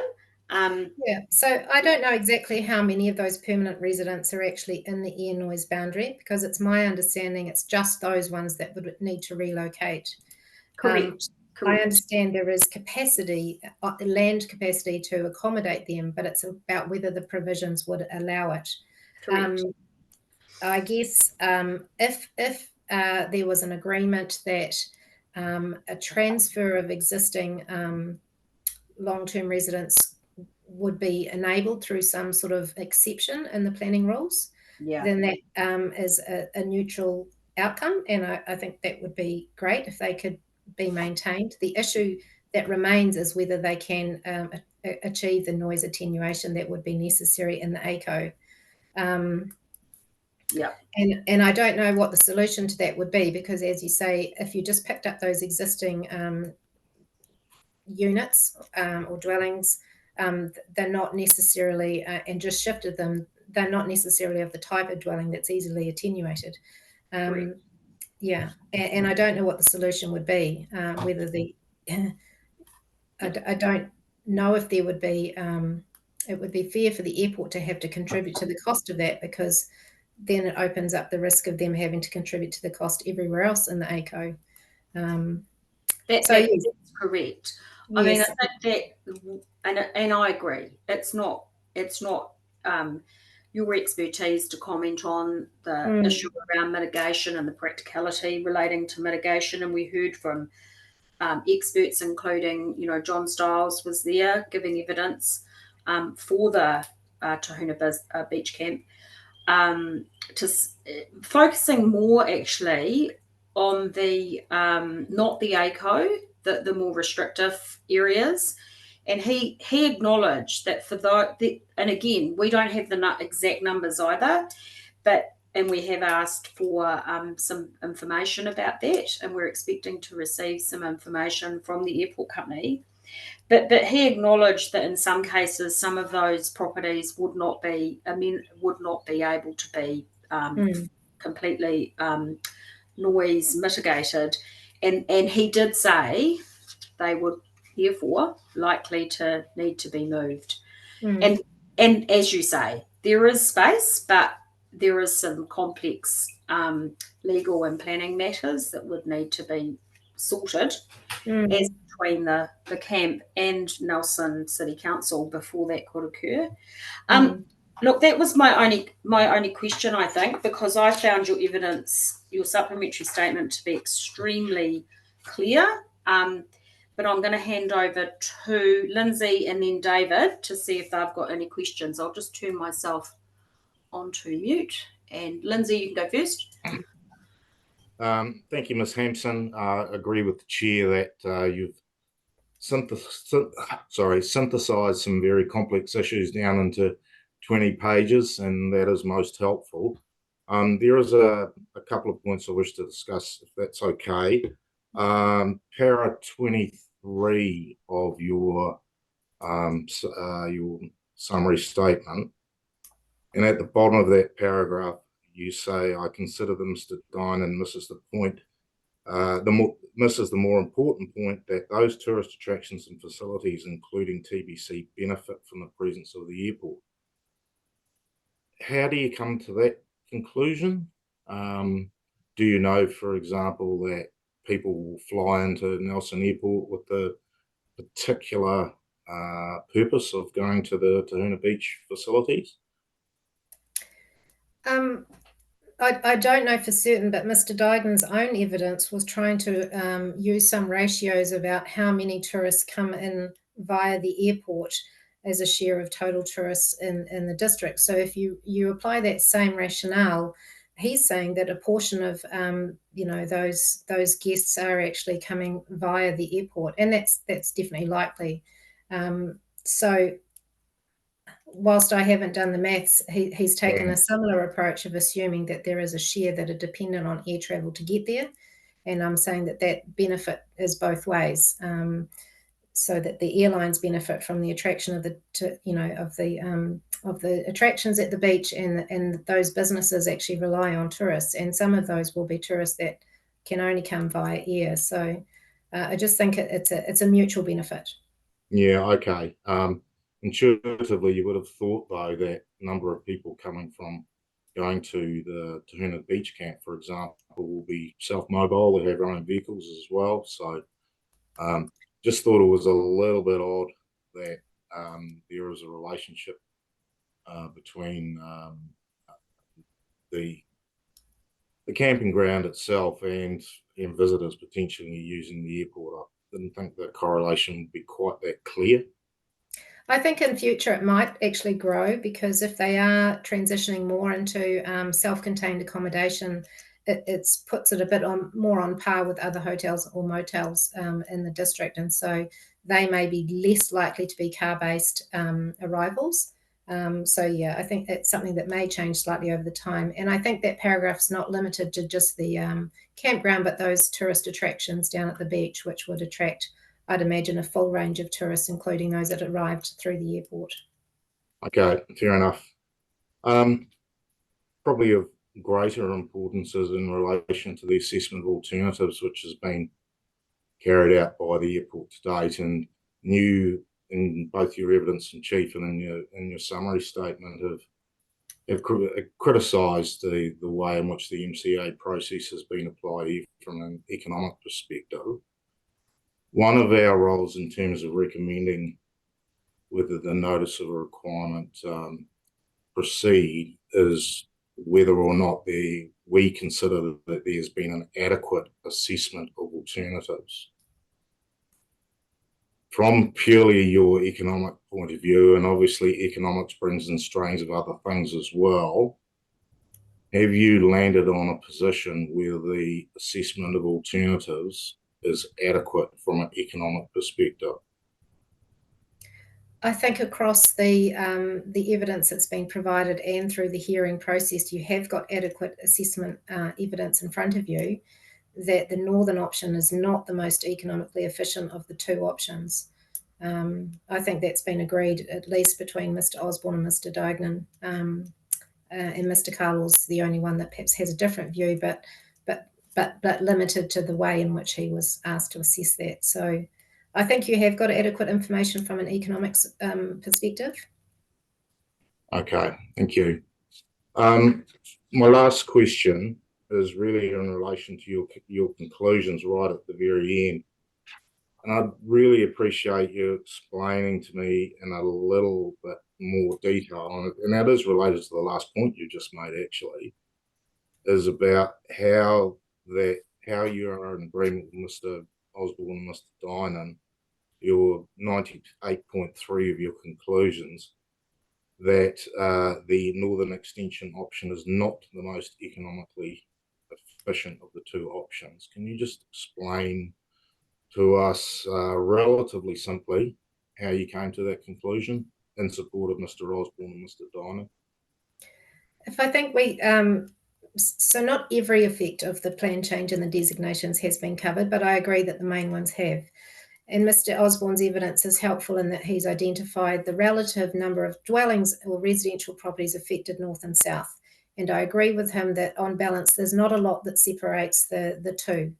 And so in that regard, he focuses on, well, what are the other effects over and above residential property effects? And the ones that really stand out are the campground to me, and the golf course. Now, those effects don't apply under the southern option. Therefore, by default, the northern one has greater economic effects, adverse effects, than the southern option. And if you were to look at those on balance, then the southern one comes out on top just because it avoids a number of economic effects. But you'll also recognise the southern one does have other issues involved with it as well. Absolutely, yes. I've only considered the economic component. Yeah, and just on that, you in your critique of the MCA process, you seem to have the view that landscape effects have been more significantly weighted than other effects, but you also make a comment that that the ecological issues are more or less neutral. My understanding was that all of the ecologists who looked at it preferred the northern option by some distance. I think it's so in the MCA there wasn't, and I don't have it in front of me, but only a limited number of criteria, or maybe even one, that assessed ecology. And even if the northern option came out as a higher score, the overall influence of the ecology criteria on the overall score of the MCA is a minor component. So I'm saying it's not a substantive driver of the difference between the northern and southern options, even though the scores of that criteria were different. But landscape was, though. Well, just because there were so many of them, and it was the additive effect of scoring multiple criteria together that has given landscape such a significant weighting in the overall MCA. Okay. Obviously, this is a key issue for us, and in terms of the adequacy of the assessment alternatives, and I'll be interested to see what the airport has in response to that particular question. But sorry, go ahead. I was going to say, if you could synthesize the number of landscape criteria down to 1 or 2 and just scored those as a sort of a synthesis criteria, then you start to get, you're dealing with different numbers. And again, I think that needs to be calculated by someone, that if we condensed the landscape criteria down, what would the results be? And I've done some preliminary testing, but I think that's more appropriate for the airport to actually confirm for you as to how that might change the scores. Indeed. Thank you. Yeah, thank you. I was just going to say, I recall Mr. Dash, I think it was Mr. Cross, and you've mentioned Mr. Cross, Ms. Hampson. I think that he was very critical of the, I guess he put it differently than the way you've put it, but of the overemphasis, if you like, on landscape. He didn't mention the lack or the less emphasis on ecology. But, the balance in he didn't use these words, but the balance for him wasn't there. And I'm hearing a similar concern that you've raised, but I'm just going to hand over to David to ask any questions that he's got of you. Thank you, Chair. Good afternoon, Ms. Hampson. Hi. I would just want to pick up on some of the issues that Commissioner Dace raised with you, and I apologise if they sound repetitive. Like him, I acknowledged your initial critique of the MCA analysis in your evidence in chief, and at your paragraph 36 on your summary statement, you've really repeated that and even gone further to say that you consider that the MCA should be disregarded. And you say that unless there's a more robust MCA, the decision on which option is the most appropriate should be based on the technical assessments, which are the reports and the evidence. My question to you is, what particular reports and what particular evidence do you think we should be considering, and which are relevant to that issue of alternatives? I think, I guess when I said that in my statement, whilst I think that the MCA has somewhat butchered the assessment of evaluations, the underlying reports are robust, with the exception of the economic report, which I've provided commentary on. I think there has been adequate information provided from technical experts across all of the relevant effects. It's just how it was synthesised and summarised in an MCA that I think was inappropriate. What you're saying is don't use the filter and a process of the MCA. Go back to the source material and land a conclusion based on that. Yes, I'm sure the airport was trying to save you time by giving you a nice MCA summary, and the task in front of you now is perhaps to go back and do a more traditional assessment of where you land on those assessments. Yeah. Sure. And presumably, without oversimplifying it, the aviation evidence and the economic evidence will be critical in that sense. Yes, I think so. Yep. You've said in response to Commissioner Dace, and I've recorded it, that you believe the assessment of alternatives is adequate. Can I just confirm that that's what you've said? I think the underlying information is certainly adequate. Yes. Okay. But there's still some debate over which is the most economically efficient. You tend to share, I think, Mr. Osborne's view in respect to the difference there between the northern and the southern runway options. Yes, and I think if we'd had a chance to do conferencing, we might have got a better clarity of that for you. And the reason I put it in my evidence is to try and synthesise where I believe each of us sat on that issue. Mr. Carlaw has just maintained his view, whereas Mr. Osborne has considered the RMA effects that I was expecting to see in the application. Well, that's interesting. I'm going to leave that matter of further conferencing to the chair, but are you saying you think there might be some utility in that sense? Well, I think there's already a majority agreement. It depends if you feel that we need to, and I've documented that. Yes. I'm not sure that we would achieve much more from conferencing that, because Mr. Carlaw may well just continue with his view. So at this stage, it's 3-1, and I guess you can decide what to do with that. I won't take that too further, but just Commissioner Dace asked you about the economic effects of the southern and northern, and put it to you that there might be other issues that might be determinative.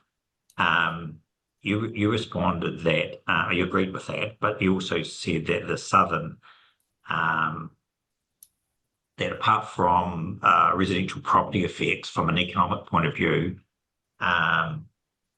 there weren't any other economic effects associated with the southern option. Have I understood that correctly? Yes, and that's perhaps an oversimplification, because there hasn't been I haven't seen a lot of discussion about what economic effects could arise in the southern option. I understand it as mainly residential properties that would be impacted. And obviously the ACO and the air noise boundary does, if the southern option would pick up a little bit of commercial zone land, etc., as it does now. So the point was that of significant facilities or establishments like golf courses and campgrounds, that those sorts of things don't exist to the south. Yes. And that's where that's I guess that's why I was asking, are there any potential economic effects to the south that we might not have considered, or you might not have considered? There may be, if you could. I think they would be indirect effects of other effects. So if there was some loss of marine access, there's always ways to perhaps monetize some of those things, and therefore, they may fall under economic effects or be treated as economic effects in that way. Yes. There's, other than perhaps some flow-on effects from utilising coastal marine area, or if there are some, downstream economic effects from on Jenkins Creek, that kind of thing. It's over and above. It's over and above any ecological effect, though, isn't it? We're not double counting those effects. Well, you have to be careful not to. Okay. That's the point. Okay. To date, the discussion's focused on between this afternoon on the northern and southern option, and the adequacy of the assessment. What's your position on the hybrid option in terms of economic effects and an economic assessment? Because it's been a very key issue by submitters that in their view that option hasn't been given enough airplay, not only in terms of economic effects, but in terms of aviation benefits, reduced residential effects, reduced ecological effects, etc. But from an economic perspective, what's your position on the hybrid option? I think my understanding of the hybrid option in terms of effects on private property is that the effect on the golf course would be reduced. Now, and it would still remain a question for me as to whether they could maintain 18 holes, or there would still need to be some sort of a mitigation package or a trade-off there. I think it would certainly make things easier. I presume, and I'm not totally sure, that if you had a hybrid option, whether that's 65, the air noise boundary would no longer apply to the campground. Yes. Obviously, that would start to have some benefits for them. So, yeah, I think it is certainly the economic effects compared to the northern option would be reduced, but not totally eliminated. Yes. And look, this isn't a criticism, but because you haven't assessed it fully, is that because its definition has been a little bit uncertain for you? You would need to, and I apologise if this has been done and I haven't seen it. You would need to do a similar exercise like what Mr. Osborne did, and actually quantify the number of properties that would be affected in those air noise boundaries, the land areas that would be affected. So it would need some quantification to go with it, I believe. Yes, that's useful. I'm nearly there. In terms of the necessity of the works to meet the objectives of the designation or the notice of requirement, you comment on the payload restriction benefits in your paragraph 37 in your summary. Initially, in your evidence in chief, you agreed with submitters about the lack of evidence on the moderate or major positive economic impacts of removing that payload description. Now, having heard the evidence of I think particularly Mr. Carlaw and Dr. Woodchard, are you saying now that you have got over that issue and that you accept that there would be a moderate or major economic benefit of providing long-term security? So two points there. One is that I hadn't identified that they'd covered that as provided some information or adequate information, and I agree that there was in fact information provided, so I rescind that. In terms of whether I agree with the effect being positive, based on the evidence that Mr. Orchard provided and the explanation of how that affects the efficiency of operations at the airport, it was certainly my view that those would be really relevant economic concerns for the efficiency of the airport overall. Thank you for that. And I think that's almost...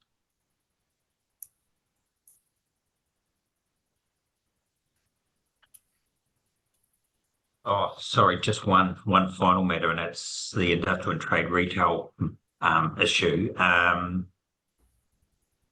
You say, paragraph 94, that there's not a strong direction in the NRMP to protect the role and amenity of the city fringe or the junction. Is that another way of saying that there's not really a centres approach implicit in the district plan as it exists? Yes, that's exactly the sort of, I guess, policy direction that I was looking for, like a centres-based protection policy. Okay.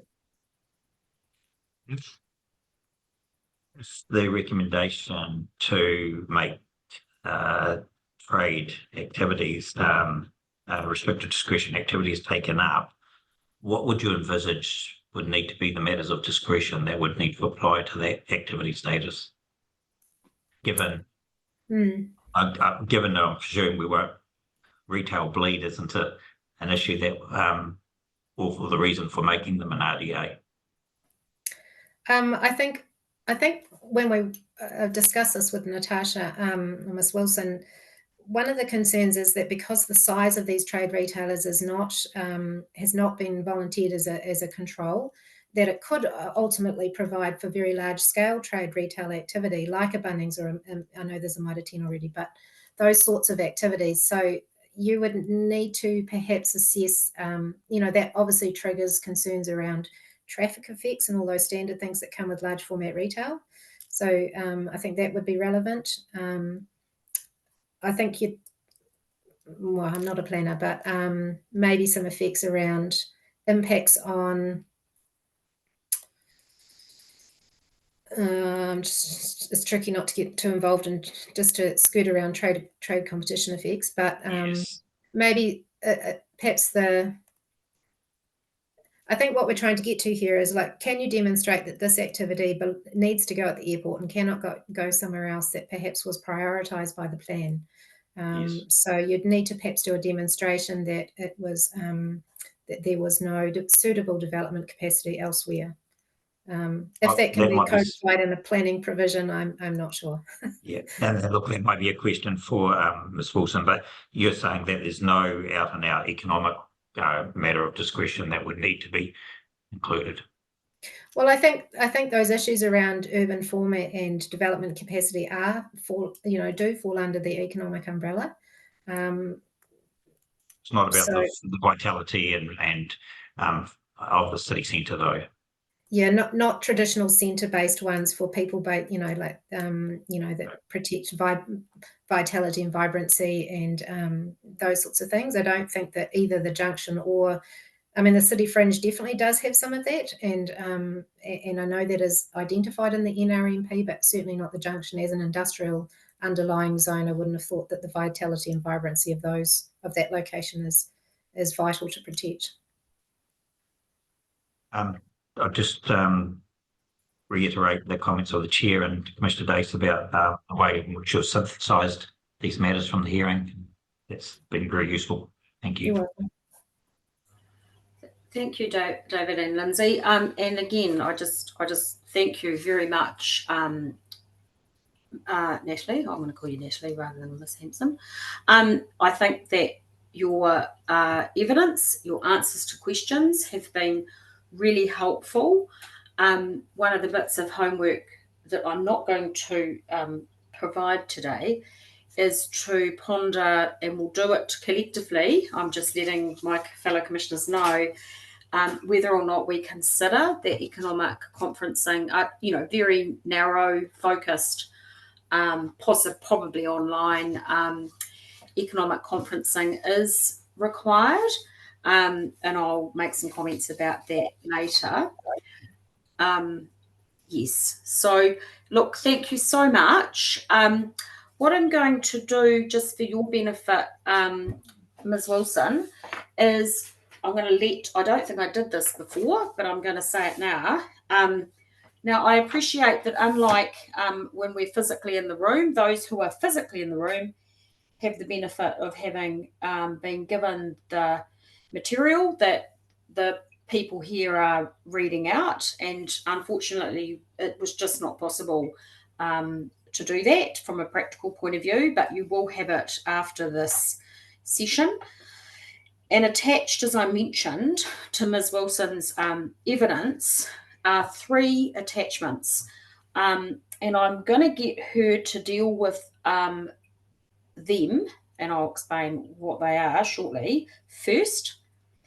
And there will be no questions from us about those, because 2 of them are summary statements from other experts who are not present. And the 3rd is just an update of the factual situation from Nelson City Council with regard to the Tahuna Beach Camp. And I'll explain at the end my suggestions for the process for dealing with the memo, if you like, for the Tahuna Beach Camp. But neither myself nor my 2 fellow commissioners will be asking Ms. Wilson any questions about these. So without further ado, what I'm going to suggest, Natasha, is if you read, and I've got the benefit of having these in front of me, but what I'll get you to do first is if you could read, we're going to do this like we would have done a traditional hearing where we hear from all the experts. So we've heard from Ms. Hampson. We're now going to hear, at least through Ms. Wilson, from Mr. Lloyd, and then we're going to hear from Ms. Hilson. And she's just, what's going to happen is that Ms. Wilson is just going to read out those two attachments. They're not particularly long. Just for the benefit of people listening, Mr. Lloyd is about 3 pages, and equally so is Ms. Hilson's. So, Natasha, are you happy to do that now? Do you need it? We could do a little. We could have a little mini break between this and your statement if you need to get up and do a stretch. But let's talk about that when you get to that point. So, are you happy to do it in that order? Yes, sounds good. Okay. Thank you. Thank you very much. I'll leave it to you. No problem. Okay, so starting with Nigel Lloyd's statement, and he prepared this on the 10th of May, which was after the noise expert conferencing and just before he left us for sunnier weather. So I'm just going to read everything out. So given my unavailability for the hearings panel chair has asked that I provide a short summary statement on my position on the Nelson Airport PPC 30 and Notice of Requirement, following receipt of all the noise evidence and the expert conferencing, particularly with regards to my view of the noise effects on the occupants of the Tahuna Beach Camp. So starting with the Tahuna Beach Camp, I address the questions the panel have asked regarding the Tahuna Beach Camp as follows. Number 1, do you consider that the growth in air traffic will cause a significant increase in noise exposure for the beach camp, such that you do not support the plan change and/or designation? In reply, the provision for the increase in noise resulting from growth in air traffic is represented in the Future Aircraft Noise Contours, the FANC, in Appendix 19 of PPC 30. Unfortunately, the plans in proposed Appendix 19 do not have figure numbers or page numbers, but the above screenshot in the FANC is the FANC over the campground. FANC are the long-term predicted noise contours, i.e. in 2050, that form the basis for noise insulation requirements. As agreed in the Noise Joint Witness Statement, agreement was reached that the current long-term permanent resident structures fall generally between the 56 dB towards the 56 dB and just over the 65 dB. And Mr. Lloyd refers to his diagram that he's got in his summary. The issue is mostly with aircraft landing where they are directly or nearly overhead. The increase in noise level between 2019 and 2015 with forecast growth in the runway extension is usefully depicted in Appendix 3, Map B4 of Ms. Smith's evidence in chief, which shows an increase of between 5 and 8 decibels. As I understand it, this increase consists of approximately 2 decibels resulting from the runway extension and the balance, 3 to 5 decibels, being the forecast growth. The projections are therefore that there will be a significant increase in noise exposure for the permanent residents at the Tahuna Beach Camp. The plan change designation provides for both the extension to the runway and for the increase in growth of aircraft traffic. The extension to the runway will make a minor change, 2 dB increase to the aircraft when landing and no change to aircraft when taking off. The main increase in noise levels will therefore result from the increased growth in aircraft traffic that the plan change designation provide for. There are existing residential activities sensitive to airport noise, ASAN, between the campground and the airport on Gulf Road in the residential zone that will be exposed to higher aircraft noise levels than at the Tahuna Beach Camp if ventilation provisions for the if the plan change designation is consented. And I support the noise insulation and ventilation provisions for the residential zone with changes I discussed below. If the beach camp permanent resident dwellings are treated in the same manner as the residential zone, then I can support the plan change designation.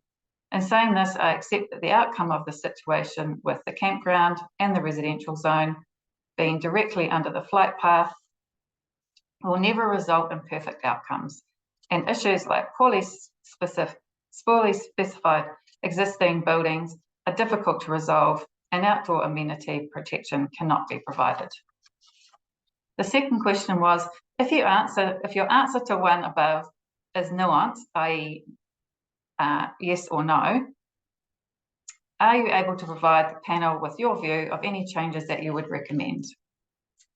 And in reply, the changes I recommend are that the dwellings of permanent residents in the beach camp be provided with the same or similar support to improve the noise insulation, ventilation as dwellings in the residential zone. The third question was, when you note in your expert witness conferencing statement that you consider that occupants of long-term permanent accommodation at the beach camp should be entitled to the same level of indoor amenity as other residents around the airport, do you mean that accommodation needs to be subject to acoustic and/or ventilation treatment?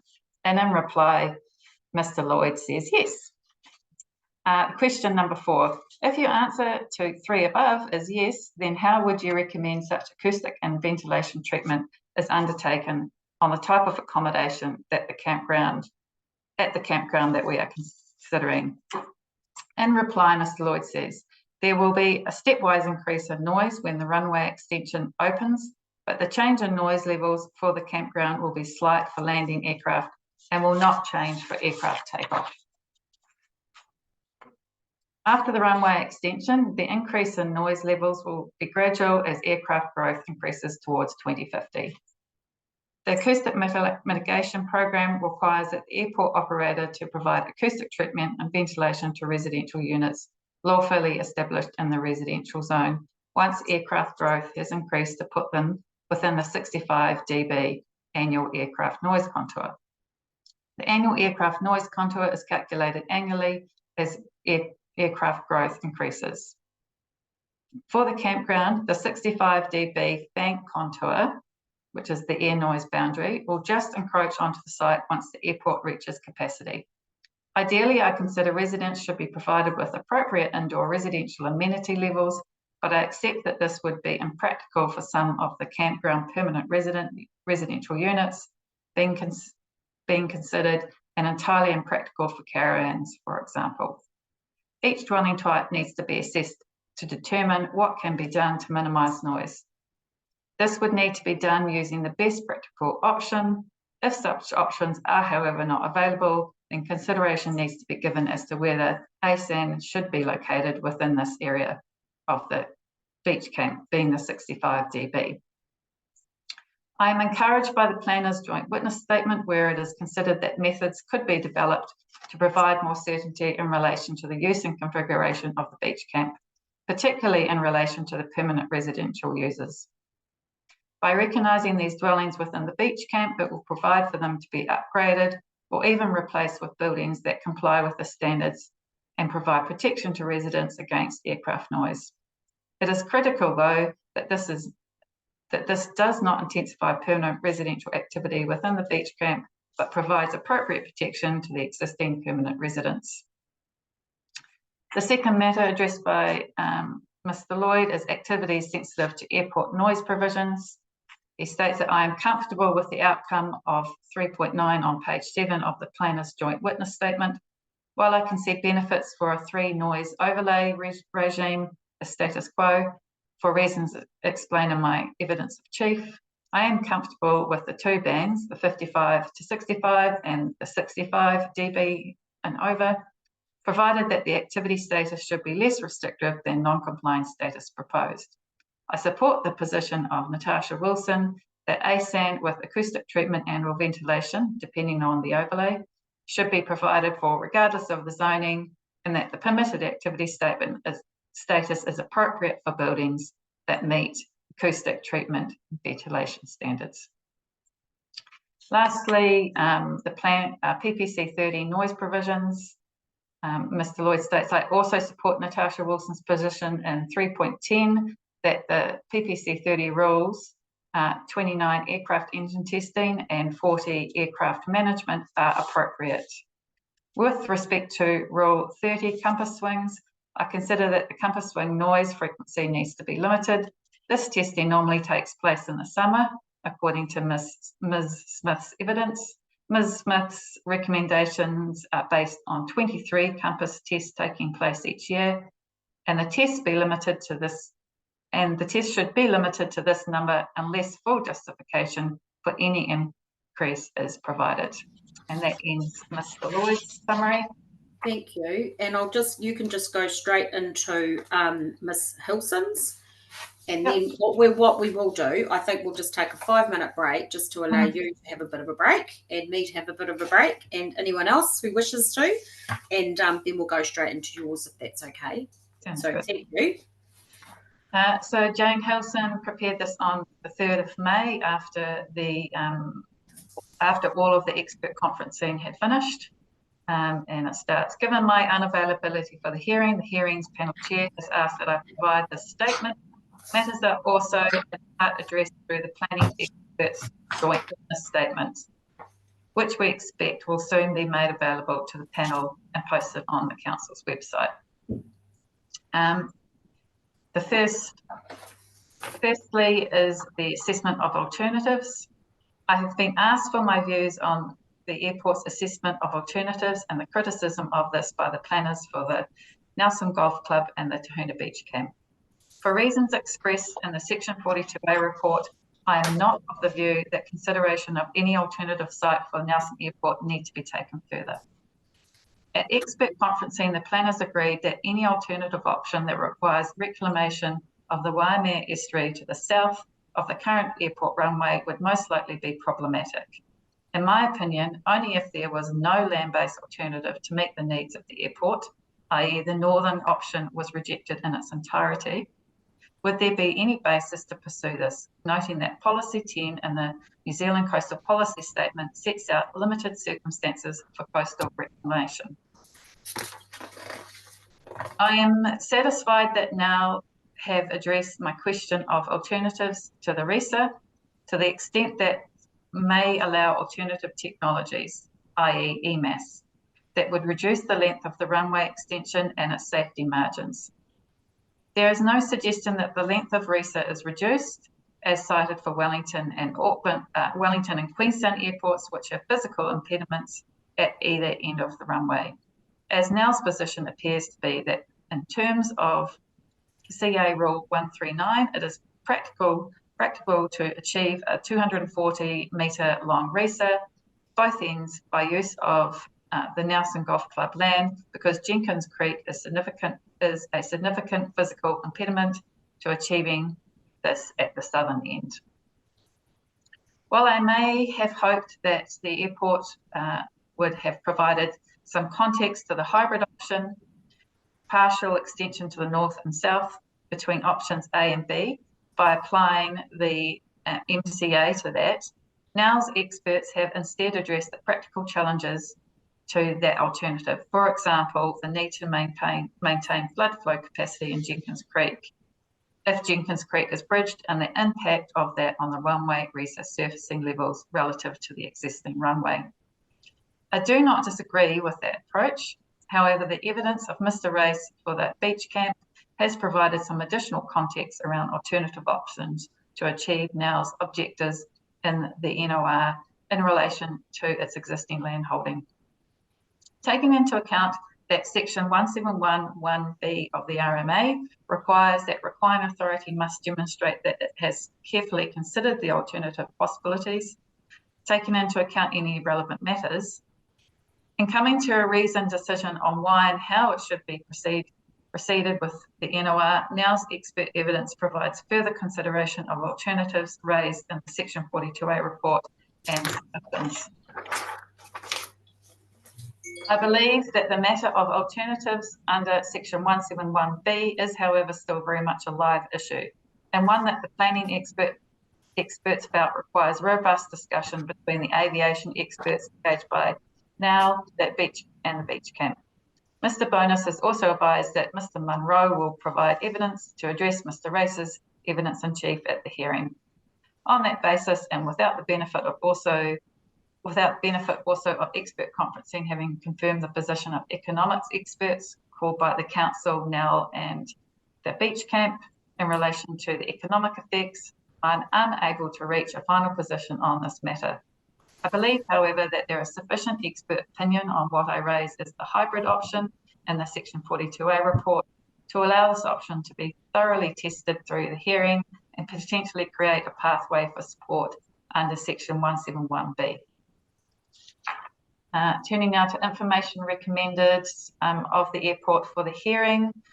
In Part 13B of the Section 42A report, I made reference to information that would assist these deliberations, encouraged now to provide this at the hearing by way of legal submissions and or expert evidence. While not satisfied that some of these matters were in fact adequately addressed in NOW's evidence in chief, including in an amended set of conditions as attached to Mr. Bonus's evidence in chief, the planner expert conferencing has enabled that to occur, and in some cases has resulted in modification of the conditions for DAA 1, 2 and 3, and I confirm these as follows. Firstly, the question was whether limiting the conditions in designation DAA 1 only to the northern runway extension design and construction is appropriate in relation to the built form use and development of the airport, recognising also that the works authorised in designation DAA 1 are not subject to any further rules for the airport zone. In reply, Ms. Hilson has stated that this has been addressed in the amended conditions for DAA 1 as they reinstate the operative provisions in relation to the existing area of DAA 1, and with additional conditions for earthworks, vegetation clearance, building bulk and location, construction noise and traffic from Aotearoa Place in relation to the extended area for DAA 1.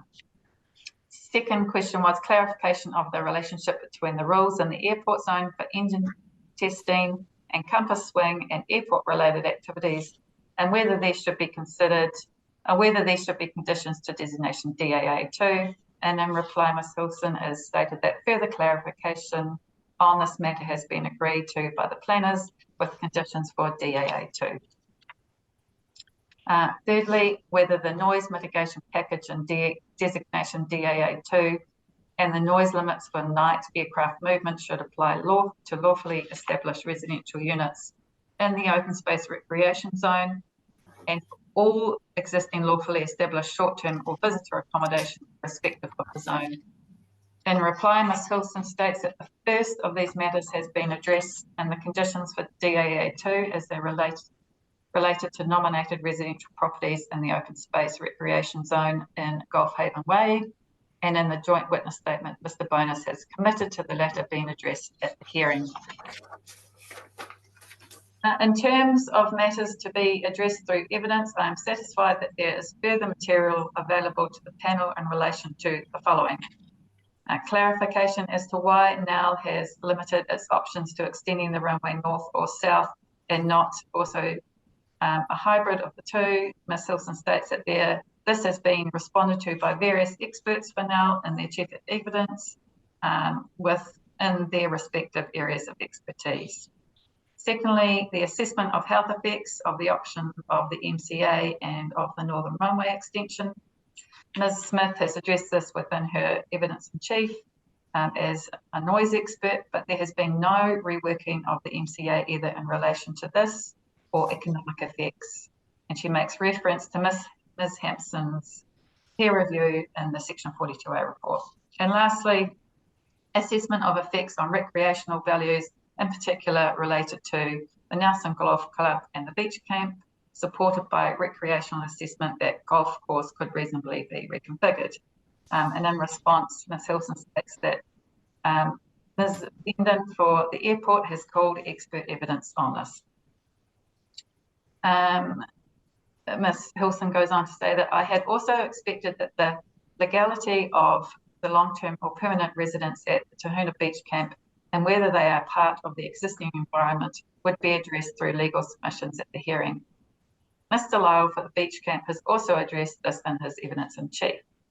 I have some experience in this matter as I have or are processing resource consent applications by the City Council as an independently appointed planner for permanent or long-term residents at the Brook and the Maitai campgrounds, which has similar zoning and schedule of permitted activities and rules to the beach camp.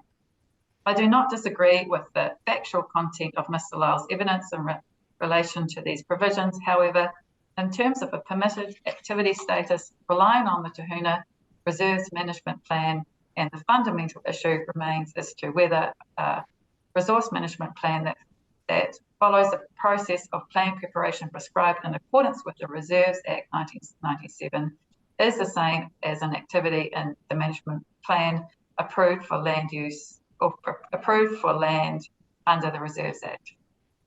I contest that this is a legal question, as ended with Nelson City Council considering it unable to issue a certificate of compliance for the permanent residence accommodation at the beach camp in August 2023. That aside, the planner conferencing has advanced the willingness to consider further how the existing permanent residence accommodation at the beach camp can be recognised and provided for within the NOR and PPC 30. This is outlined in the joint witness statement and will be clarified at the hearing if agreement can be reached. Lastly, Ms. Hilson provides comment on her updated position.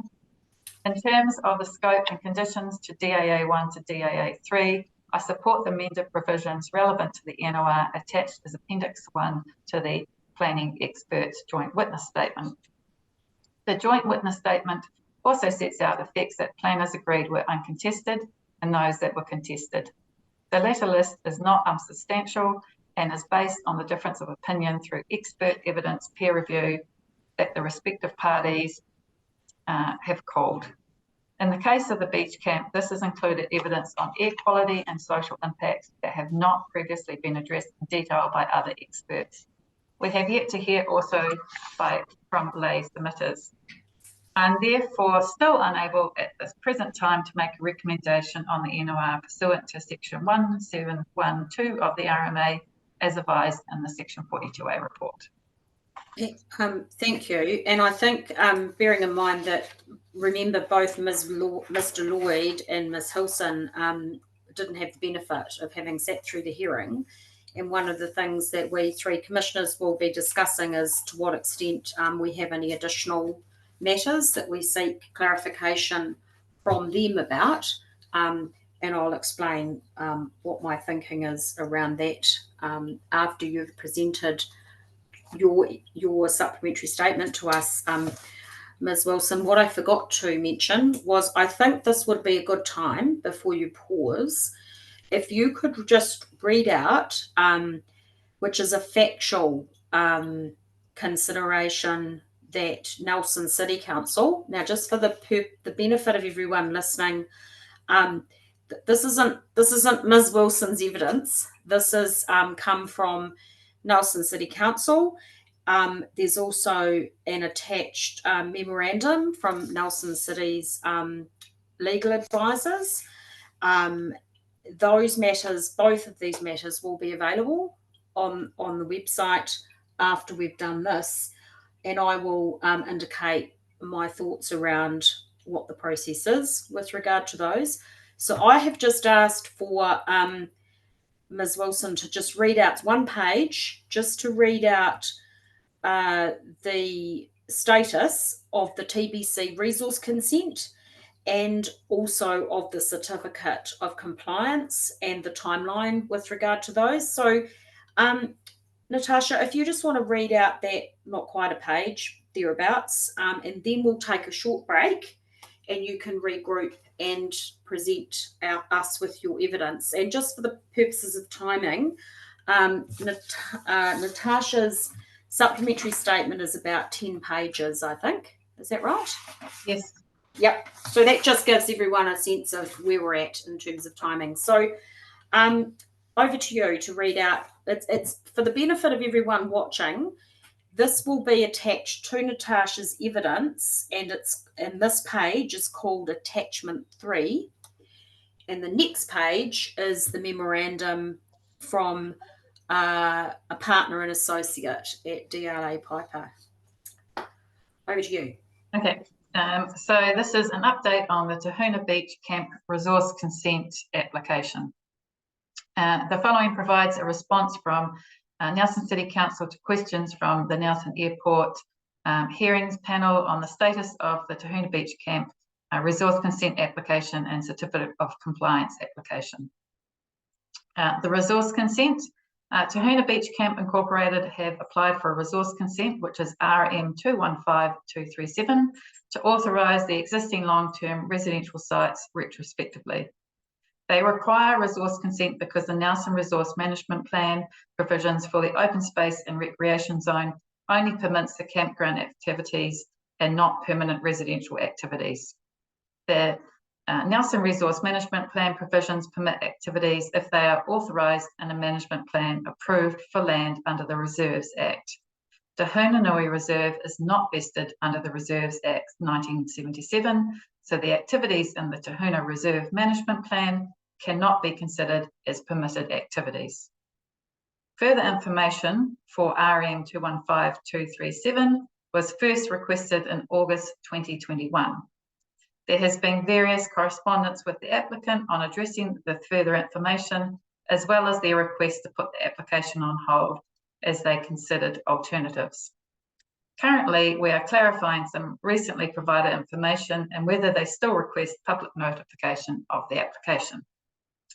With regards to the certificate of compliance, the certificate of compliance application is presently on hold at the applicant's request, although the council have advised, following legal advice, that the certificate cannot be granted as the activity is not permitted.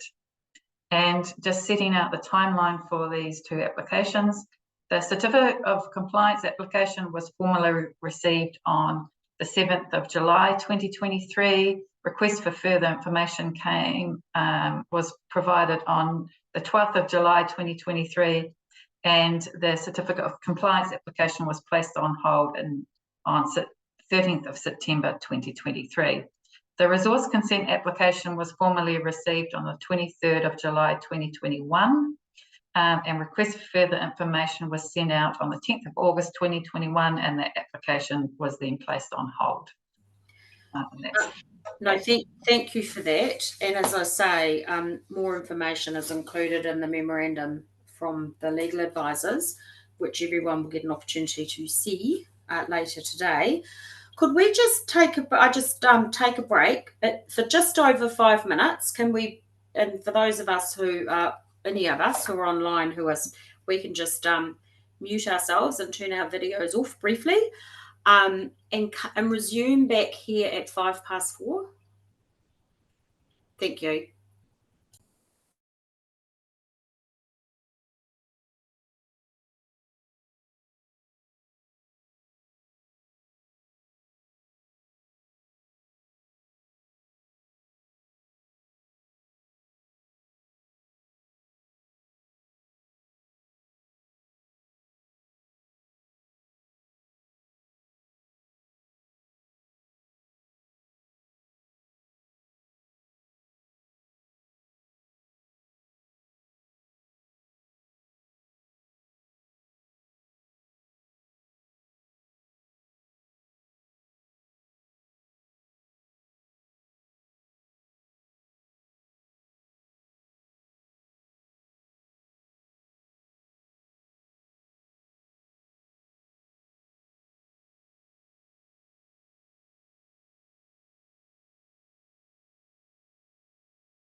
I'll just wait for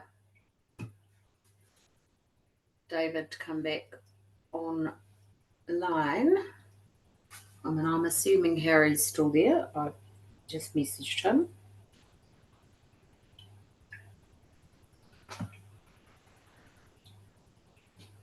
There he is.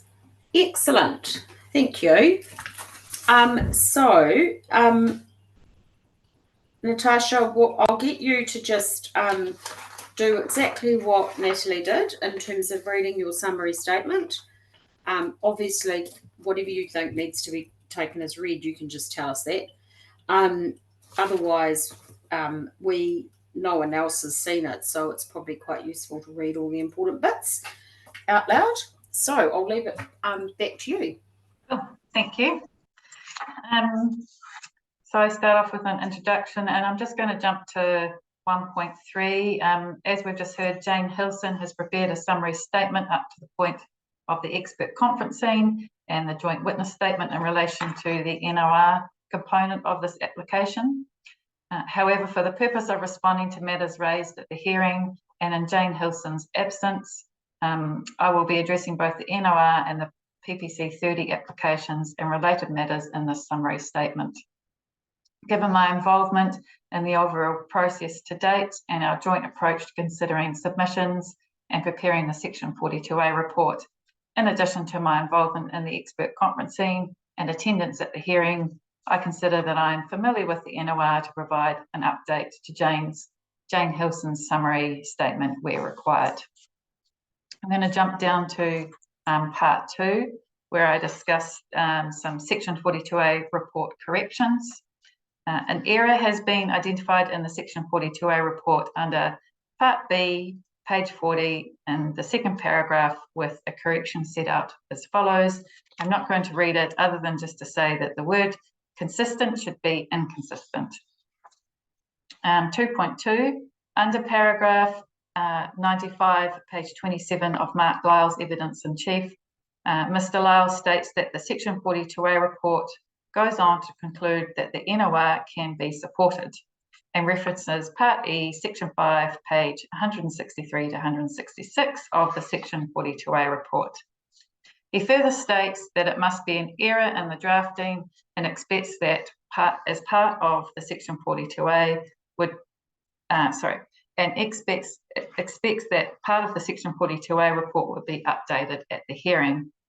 I believe Mr. Lyle has read the second paragraph on page 166 of the Section 42A report out of context and do not consider that there has been an error.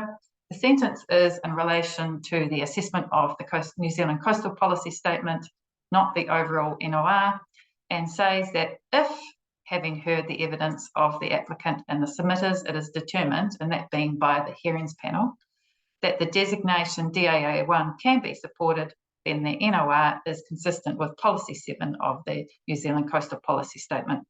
As a result, no amendment to the Section 42A is required in this regard. So moving on to the Section 42A report and the outstanding PPC 30 matters.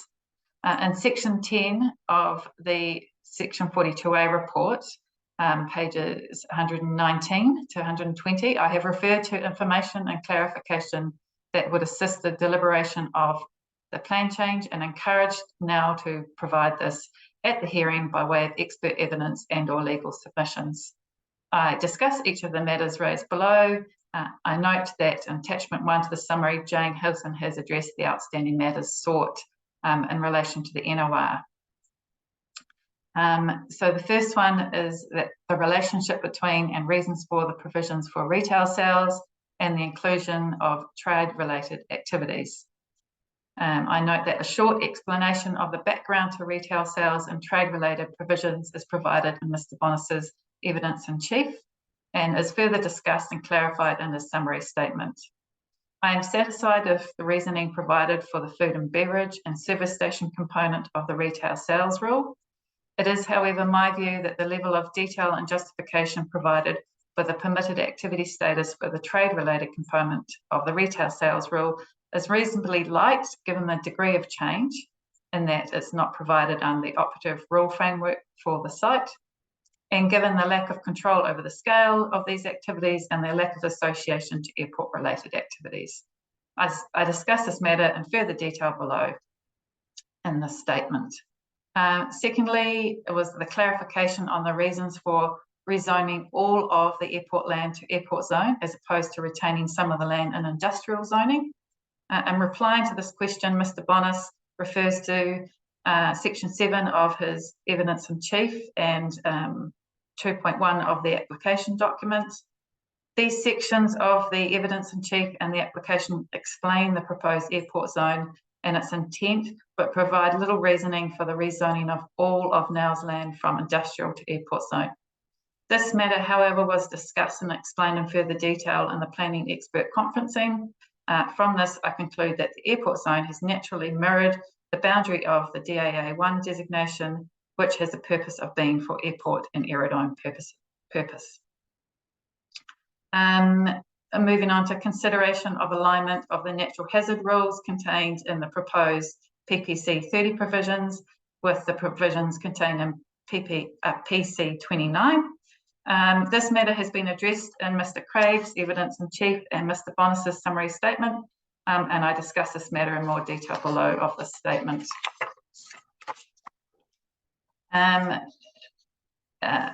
Moving on to an explanation of the reasons for the proposed approach to the structure of the airport zone rule chapter, Mr. Bonis provides a brief explanation in his evidence in chief and references the directions of the national planning standards in relation to the removal of assessment criteria and explanation to rules.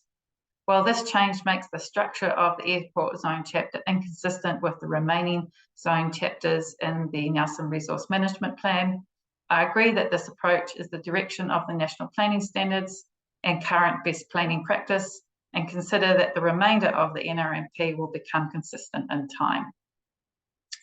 And the next question was clarification of the need in the NRMP for the proposed definition of yard-based activities. And I note that this definition has been removed, and I support this proposed change to the NRMP amendments as originally sought in the PPC 30 application. Clarification of the relationship between the rules in the airport zone for engine testing, compass swings, and other airport-related activities, and whether these should be conditions to airport designations. And I note that this matter was discussed in the planning expert conferencing and resulted in amendment to conditions of DAA2 through the joint witness statement. And then if any amendments are required to the planning maps with regards to heritage item hangar 2, and I note that this has been adequately addressed in Mr. Bonis's evidence in chief. And lastly, consideration of all iwi management plans, and the relevant iwi management plans have been sufficiently considered also in Mr. Bonis's evidence in chief. I move on now to matters that have been raised in at the hearing, and I'll start with the notice of requirement. And the first matter was the designation rollover versus an alteration to a designation.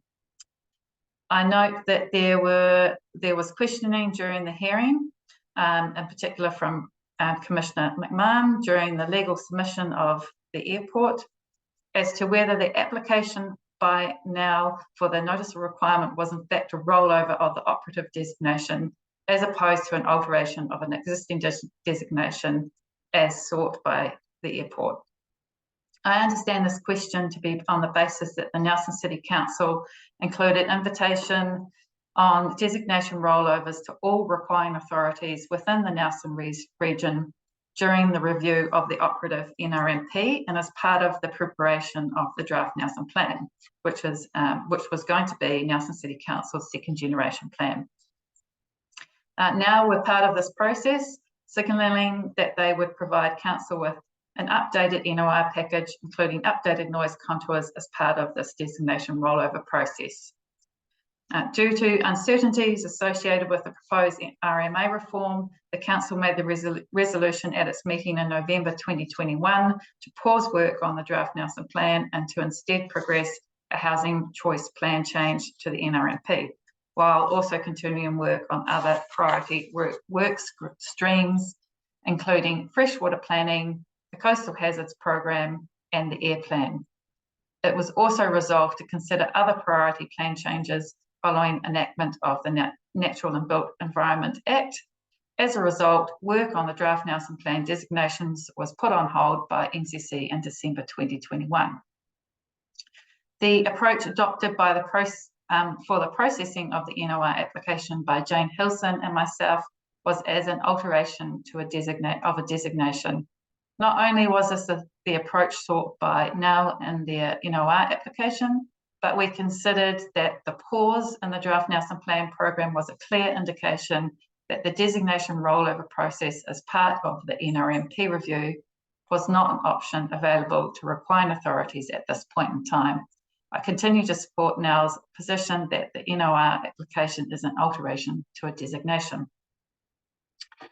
Moving on to adequacy of the existing designations. Questions were also raised by the hearing, at the hearing by Commissioner Daish during the presentation of NEL's planning evidence with respect to whether consideration was given to making changes to the existing designation and whether the existing designation is still fit for purpose.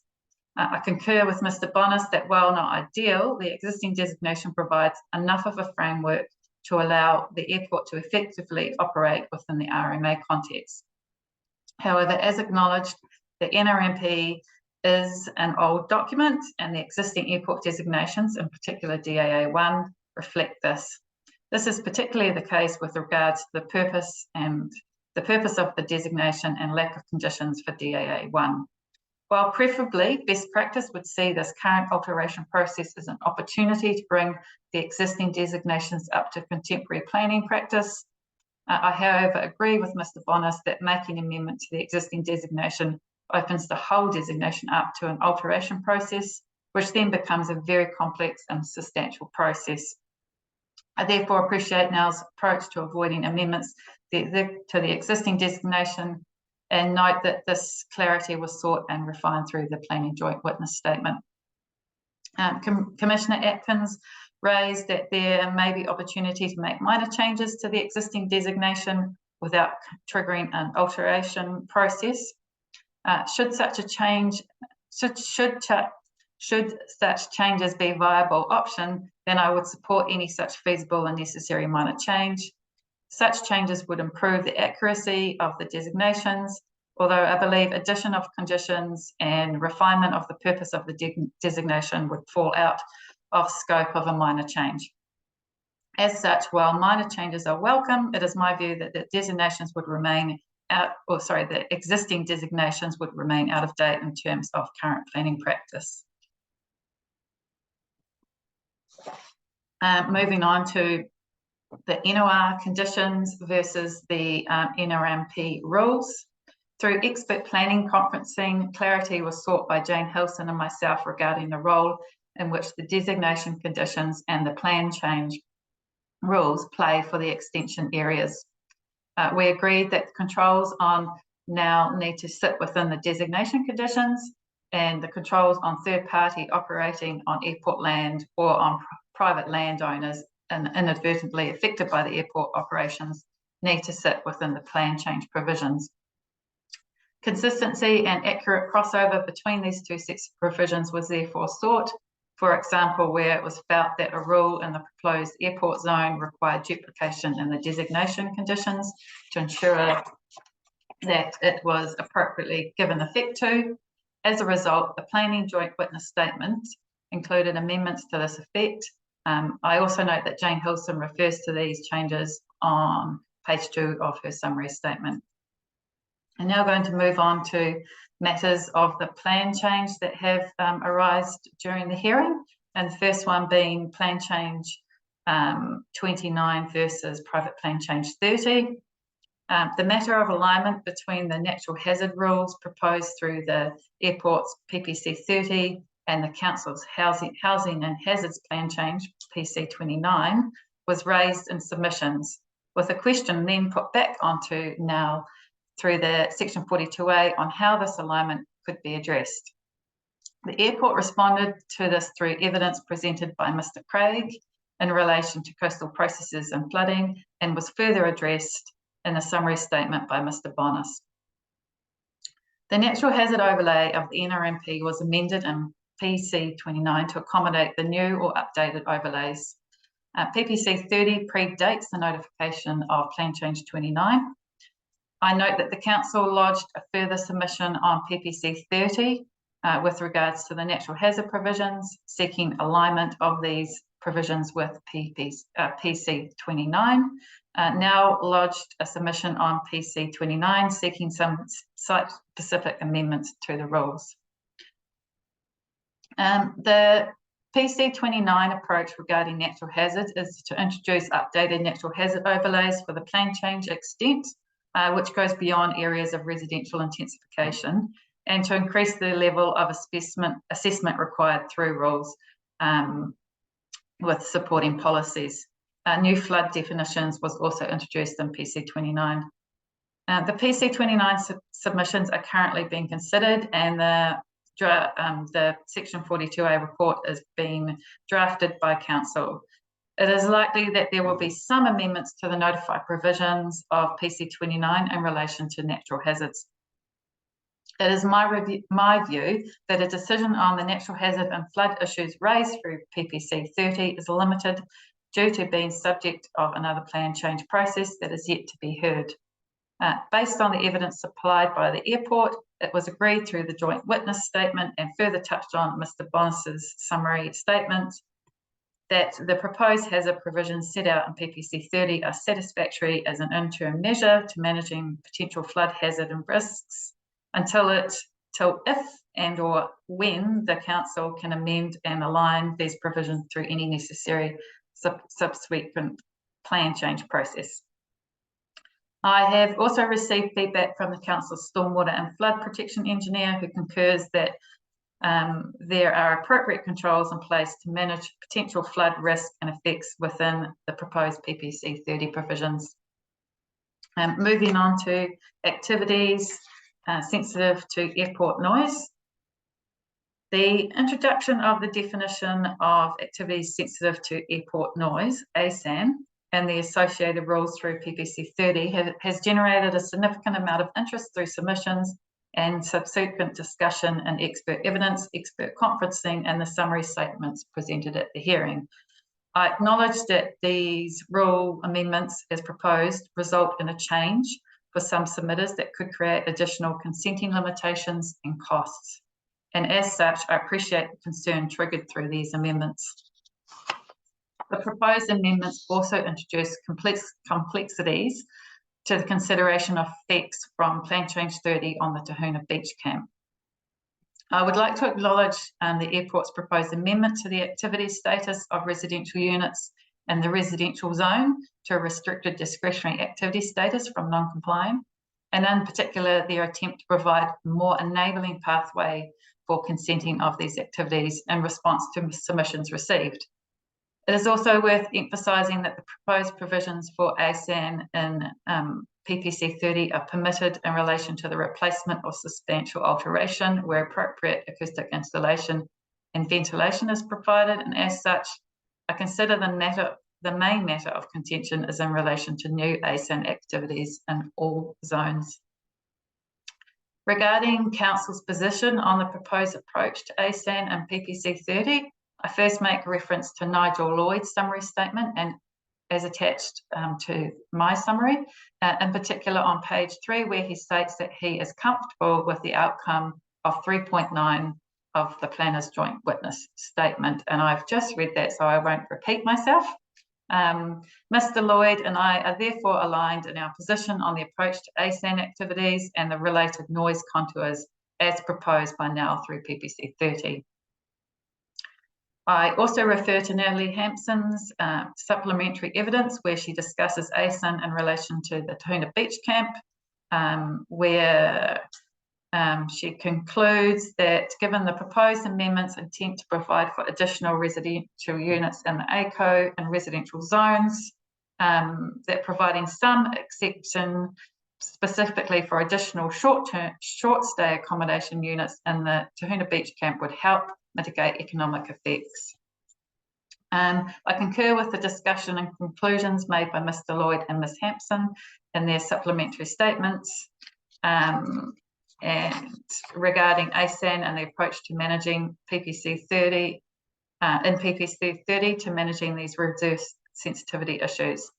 In addition to these comments raised, I also note that, firstly, while a restricted discretionary activity status is some improvement to a non-compliant activity status in terms of extent of assessment, in terms of the extent of assessment required for such resource consent applications, I agree with the concerns raised by submitters in the hearing, in particular, that assessing such applications now will likely be identified as an affected party, and as such, the change in activity status doesn't provide much relief in terms of certainty, as it is currently afforded by the operative rule framework.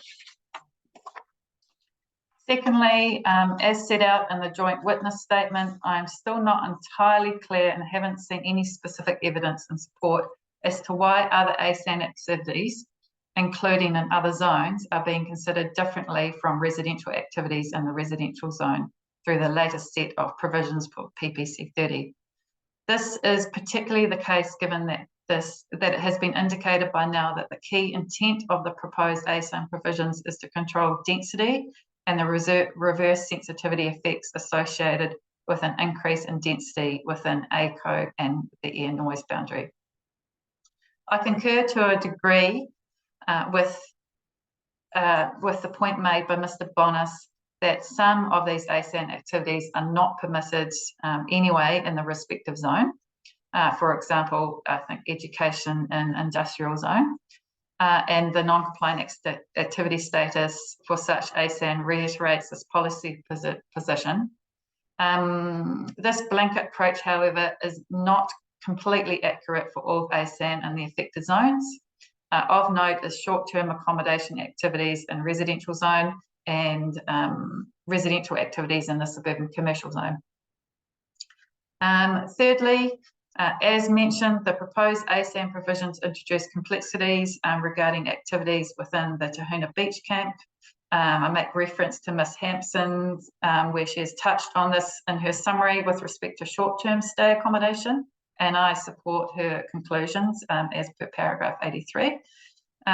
Sorry, that was a bit of a side note there. But in addition, the reference to lawfully established activities is a key addition to the rules that creates concern and difficulties for the permanent residents at the Tahuna Beach camp. I appreciate and understand the reasoning by now for inserting this reference.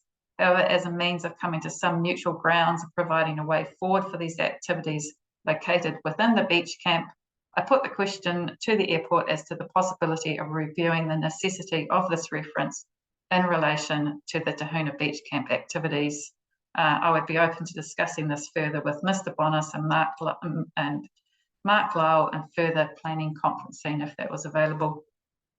And lastly, during the hearing, submitters raised concern with acoustic insulation requirements and questioned the internal noise limits that are to be achieved with mechanical ventilation.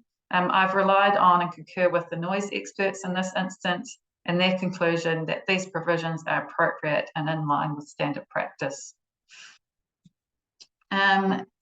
So to sum up, at this point in time, I maintain my position as set out in the joint witness statement that ASAN with acoustic treatment and or ventilation, depending on the overlay, should be provided for regardless of the zoning, and that a permitted activity status is appropriate for buildings that meet acoustic treatment and ventilation standards. However, I would be open to exploring alternative consenting pathways, such as controlled activity status and refinement of the approach to other ASAN outside the scope of residential activities in the residential zone, through further planning conferencing as directed by the hearings panel. Moving on to the airport zone and trade-related activities. As a result of concerns raised through expert planning conferencing by Mr. Lyle and myself in relation to the provisions for trade-related activities as a permitted activity in the airport zone, I note that Mr. Bonas made further reference to these activities in his summary statement to the hearings panel. This matter was further addressed in evidence of Mr. Osborne. In response to these matters, Natalie Hampson has considered the evidence provided in relation to those activities and has given her assessment of the appropriateness of these activities as proposed in the airport zone. And I have summarised Ms. Hampson's, which I think we've just heard, so I might skip that and move on to 4.20. I concur with Ms. Hampson's conclusions on this matter. From a planning perspective, my key concerns with the trade-related provisions, including the rule and the definition as originally proposed in PPC 30, lies in the following points. Firstly, while now have indicated what they would expect to see from a trade-related activity, my interpretation of the proposed definition is reasonably broad, and I believe would provide opportunity as a permitted activity for some large format retail activities, such as a Bunnings, to be established without further assessment. Secondly, the existing status of such activities in the industrial zone is not permitted, and as such, this provision is not a rollover of the operative industrial zone provisions, as has been the approach for other activities in the proposed airport zone. Thirdly, the proposed provisions offer no control over scale, as is proposed for other retail activities in the airport zone. And following on from that, the proposed provisions is unrelated to airport activities, which has been the general approach to other activities in the airport zone.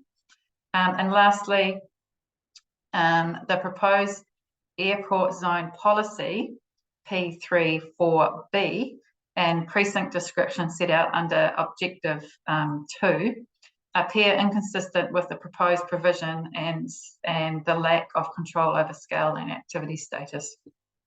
So in conclusion, I would be open to discussing this provision further with Mr. Bonas, and planning expert conferencing should now be open to reviewing the standards and or the activity status that relates to this trade-related activity.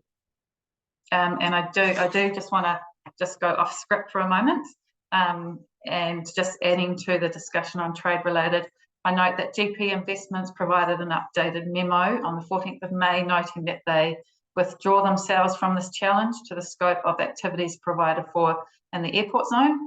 This included in relation to trade-related activities. I therefore just wanted to acknowledge that in addition to my role as a Section 42A reporting officer and reviewing the overall plan change provisions, including for the new airport zone, and particularly given the overall opposition to the plan change, there are other submitters that have raised concern and opposition with regard to the definition for trade-related activities, and they are submitters 300, and it was submission point 12, and that's Melinda Harvey, and then also submitter 329, which is the Tahuna Beach Camp, and their submission point is 22. And also with regards to the underlying policy that I've just referred to, policy 3, was also opposed by Melinda Harvey, which is also, submission number 300 and point 55. So just raising that while there are no other submitters who oppose the rule, there are other submitters who have concerns about the definition and policy. And also, initially in the Section 42A report, I indicated support for the definition for trade-related activities. However, on looking into this further through the hearing and evidence, I'm now in a position where I question the appropriateness of the exact wording and maybe think that it could do with a bit more of a refinement. So back to my evidence and statement, and moving on to engine testing and compass swings under 4.22. In the last section of Mr. Lloyd's summary statement, he states that he supports the PPC 30 rule for engine testing and indicates that he could support the compass swing rule where the frequency is limited and justification is provided for that limit. In the latest set of plan provisions as presented in NAL's legal submission, A limit of 29 aircraft compass calibrations has been added to the relevant rule. And in Ms. Smith's summary statement, she sets out a basis for reaching this frequency. Based on Mr. Lloyd's summary statement and the calculations provided by Ms. Smith, I support this updated rule for compass swings, which is Rule 30.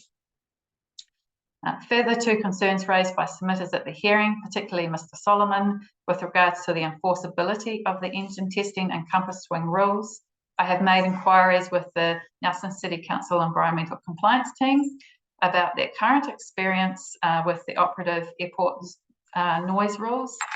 In response, they confirmed that they are currently run into difficulty with regards to the interpretation of unscheduled engine testing where in emergency situations. As a result, they have advised that it would assist with enforceability of this rule if essential unscheduled engine testing was defined. They consider that this approach should be also extended to the term essential compass swings in the new compass swing rule. If these terms are not defined, the NCC compliance team consider that it would be likely to become difficult to enforce these rules. The NCC Environmental Compliance team also provided some additional feedback on the new compass swing rule, questioning the location of the current noise meter, which we understand to be near the residential boundary away from the compass swing testing, away from where it's undertaken. And as a result, queried its effectiveness in checking compliance of these activities with the prescribed noise levels. It would be helpful for the panel if the airport were able to respond to this matter in its closing submission. Moving on to permanent residents at the Tahuna Beach Camp. In response to the matter of the lawfulness of permanent residents at the Tahuna Beach Camp as raised by both the legal counsel for the airport and Mr. Lyle for the beach camp, at the hearings panel have asked the council to provide information, and I list out the information that's provided. Moving on to 4.26, in response to these questions is attachment 3 and attachment 4, which we have already discussed. It was requested by the hearings panel that this information be provided in writing and presented orally by the council at the beginning of the session. Council's opinion is that this matter is separate to and sits out of the scope of the NOR and the plan change. My independent expert opinion is consistent with council's. This information is disclosed solely for the purpose of providing clarity, context and background for the hearing panel. And lastly, I move on to my recommendations. I've not had the time to be able to provide a full update to the recommendations made in my section 42A report, further to considering evidence submitted and presented at the hearing. In addition, I consider that there are still some outstanding questions and matters regarding the assessment of effects and related mitigation of key aspects of the proposal, namely the assessment of effects and proposed mitigation in relation to the Nelson Golf Club, including localised recreation effects. And I'd just like to add there the reference and my support of Ms. Hampson's conclusion under her paragraphs 64 and 65 of her summary statement in this regard. Secondly, the assessment of effects at the Tahuna Beach Camp, and in particular in relation to the long and the short-term residents and the effects related to air quality and also the social impacts assessment. And lastly, the difference in evidence presented by the aviation experts in relation to the justification for the preferred runway option. So as a consequence of the above, I am at this point in time still unable to provide a recommendation on the submissions to PPC 30. I note that Jane Hilson has come to a similar conclusion in her summary statement. So given that the hearings panel are proposing an adjournment to allow time for the airport and the golf club to discuss mitigation options further, to which I fully support, and I'm hopeful that this could also extend to the airport and the beach camp, having further discussions. I propose that I provide an update of the PPC recommendations, should it be of benefit to the hearings panel after the applicant's legal submission has been issued at the end of the adjournment period. And that ends my summary statement. Look, thank you, Ms. Wilson, and I'm going to hand over to my fellow commissioners to ask any questions of you now. I just wanted to just repeat what I said to Ms. Hampson. I think it's, and you know, you did have the benefit of being present in the hearing, but it's not an easy task to have synthesised matters the way you have, and I acknowledge, and it's not a problem, that it's probably premature actually to have expected you to have updated the recommendations in your section 42A report, given the adjournment that we're moving into, or the adjournment, the process, which I'll talk about shortly, because of course we need that process to go through its mechanisms and machinations, and that includes the planning side of the equation. So I don't think you need to be apologetic at all about that. What I'm going to do, I'm going to reverse the order. I'm going to start with Mr. McMahon first, and then we'll go to Mr. Dash. Thank you, Chair. Good afternoon, Ms. Wilson. Long day, I appreciate. Thank you for your presentation. Much appreciated. I won't keep you long. I know you're double hatting here because you're taking on the role of Ms. Wilson also, and I had some questions arising from Ms. Wilson's statement, which I don't know that I want to put to you because you've captured one of them, and that's in your summary report, your concluding statement where you still say that there are some outstanding questions, and you list 1, 2, and 3 at your paragraph 5.1. It's the Roman numeral 3 in particular that's still live. I indicated that at the hearing. That's the difference in evidence presented by the aviation experts in relation to the justification. So that's the necessity test. So I'm not sure how we resolve that. That's something for the panel to consider. But also in terms of Ms. Wilson's position, I appreciate she wrote this, not only, she wrote this before the hearing commenced. Yeah. And some of the language reflects that. Again, not a criticism of the way she did it, but she says things like further consideration of alternatives raised in the 42A report will be needed at the hearing. So there was discussion of alternatives at the hearing. I don't think you've commented on alternatives in your summary statement. So in some way, we're going to have to get a position from the council on alternatives. If it's not from you, certainly from Ms. Wilson when she returns, but maybe the pause period will assist with that, particularly in relation to the sort of questions I was putting to Ms. Hampson earlier, but from a wider perspective, not just an economic perspective, you know, the northern southern, but particularly the hybrid option, which got a lot of airplay at the hearing, as you'll testify to. So that's just a further process for the chair to comment on later on. So I won't put you on the spot by asking you questions that would otherwise be directed at Ms. Wilson.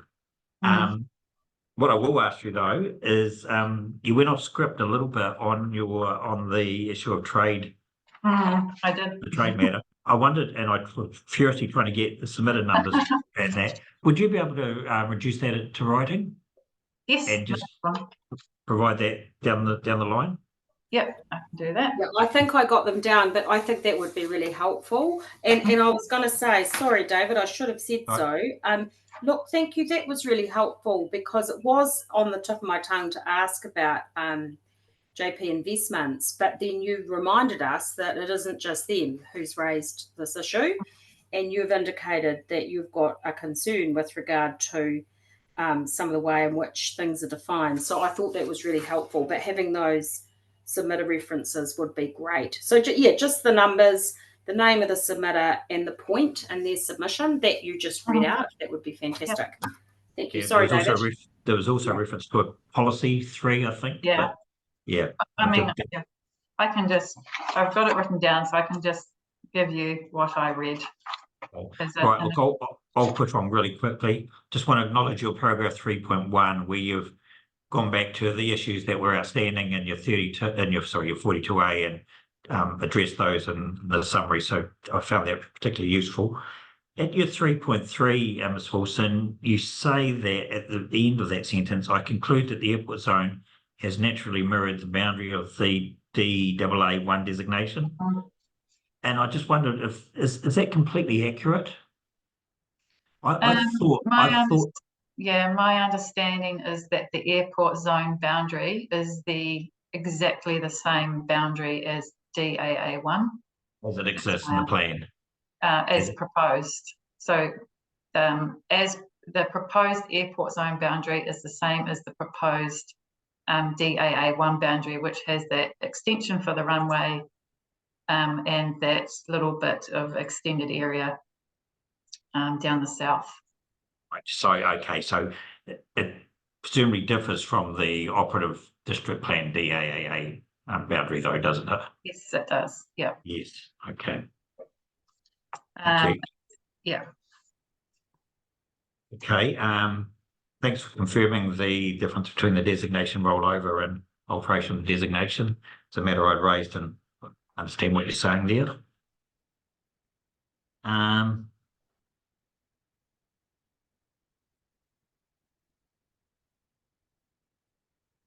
Yes. Okay. Okay, well, I guess the only other thing is noting your openness for some further conferencing, if necessary, on SAN provisions, but you're maintaining your position that permitted activity processes is appropriate. But you're open to exploring other consenting pathways, such as controlled activity. Yeah, I guess my position on the permitted activity status is based on I just haven't really seen any evidence to show that it's not working at the moment, and that there is an issue with it. But as a means to kind of move forward on it, I'm open to discussing controlled activity status, although I'm not normally a fan of controlled activity status.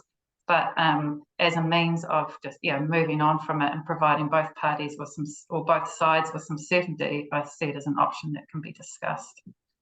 Do you think there's a nexus between the policy and the rule framework that would exist under a permitted activity? I think it just goes without saying that if you're looking at the activities, changing the activity status, then you definitely need to go back and look at the policies. Thank you. Okay, that's it from me, Ms. Wilson. Thank you. No problem. Thank you. Thank you. Commissioner Dace. Yeah, thanks, Ms. Wilson. I don't have a lot either. I think there's plenty of balls up in the air with this at the moment, and a number of those are going to be for the applicant to respond to. But there is just a couple of issues, one leading on from what Commissioner McMahon was saying in relation to permitted activities, saying you can make, say, residential activities permitted for alterations or new buildings. Presumably that's only in relation to replacement of like for like. What about a new additional residential building, particularly in the air noise boundary?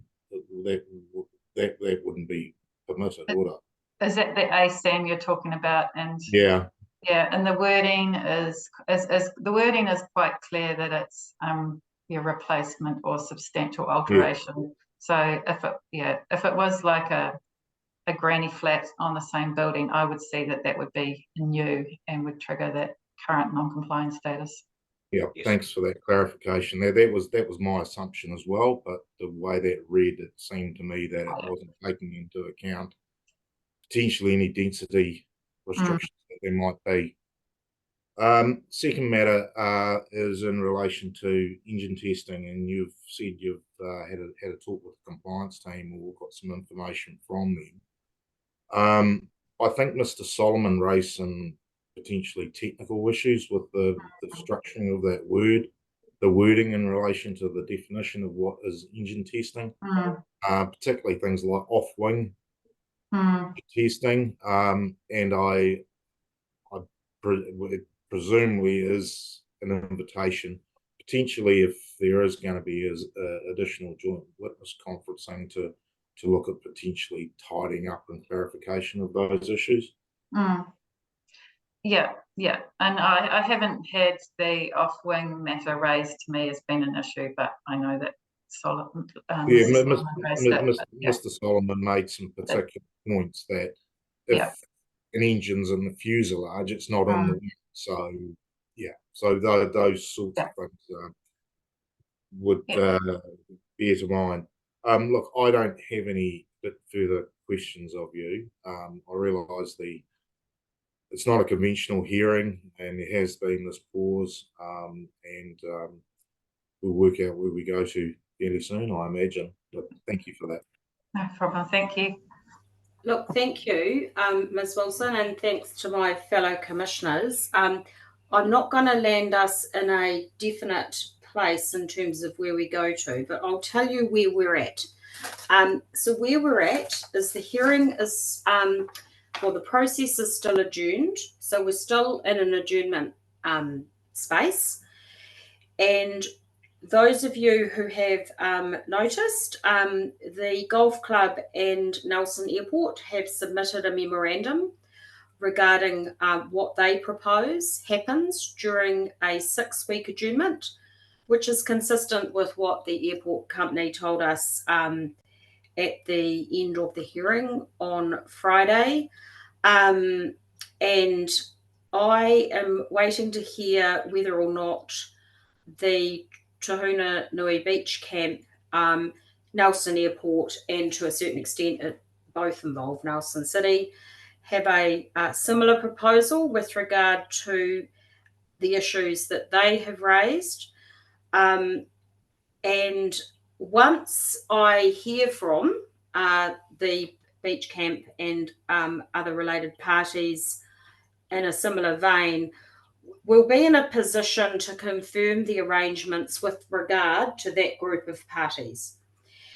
What we also need to do as commissioners is we need to consider what additional conferencing, and in particular planning conferencing, we would require, which touch on many of the things that have been raised by Ms. Wilson today, and to a certain extent, Ms. Hilson and others during the hearing.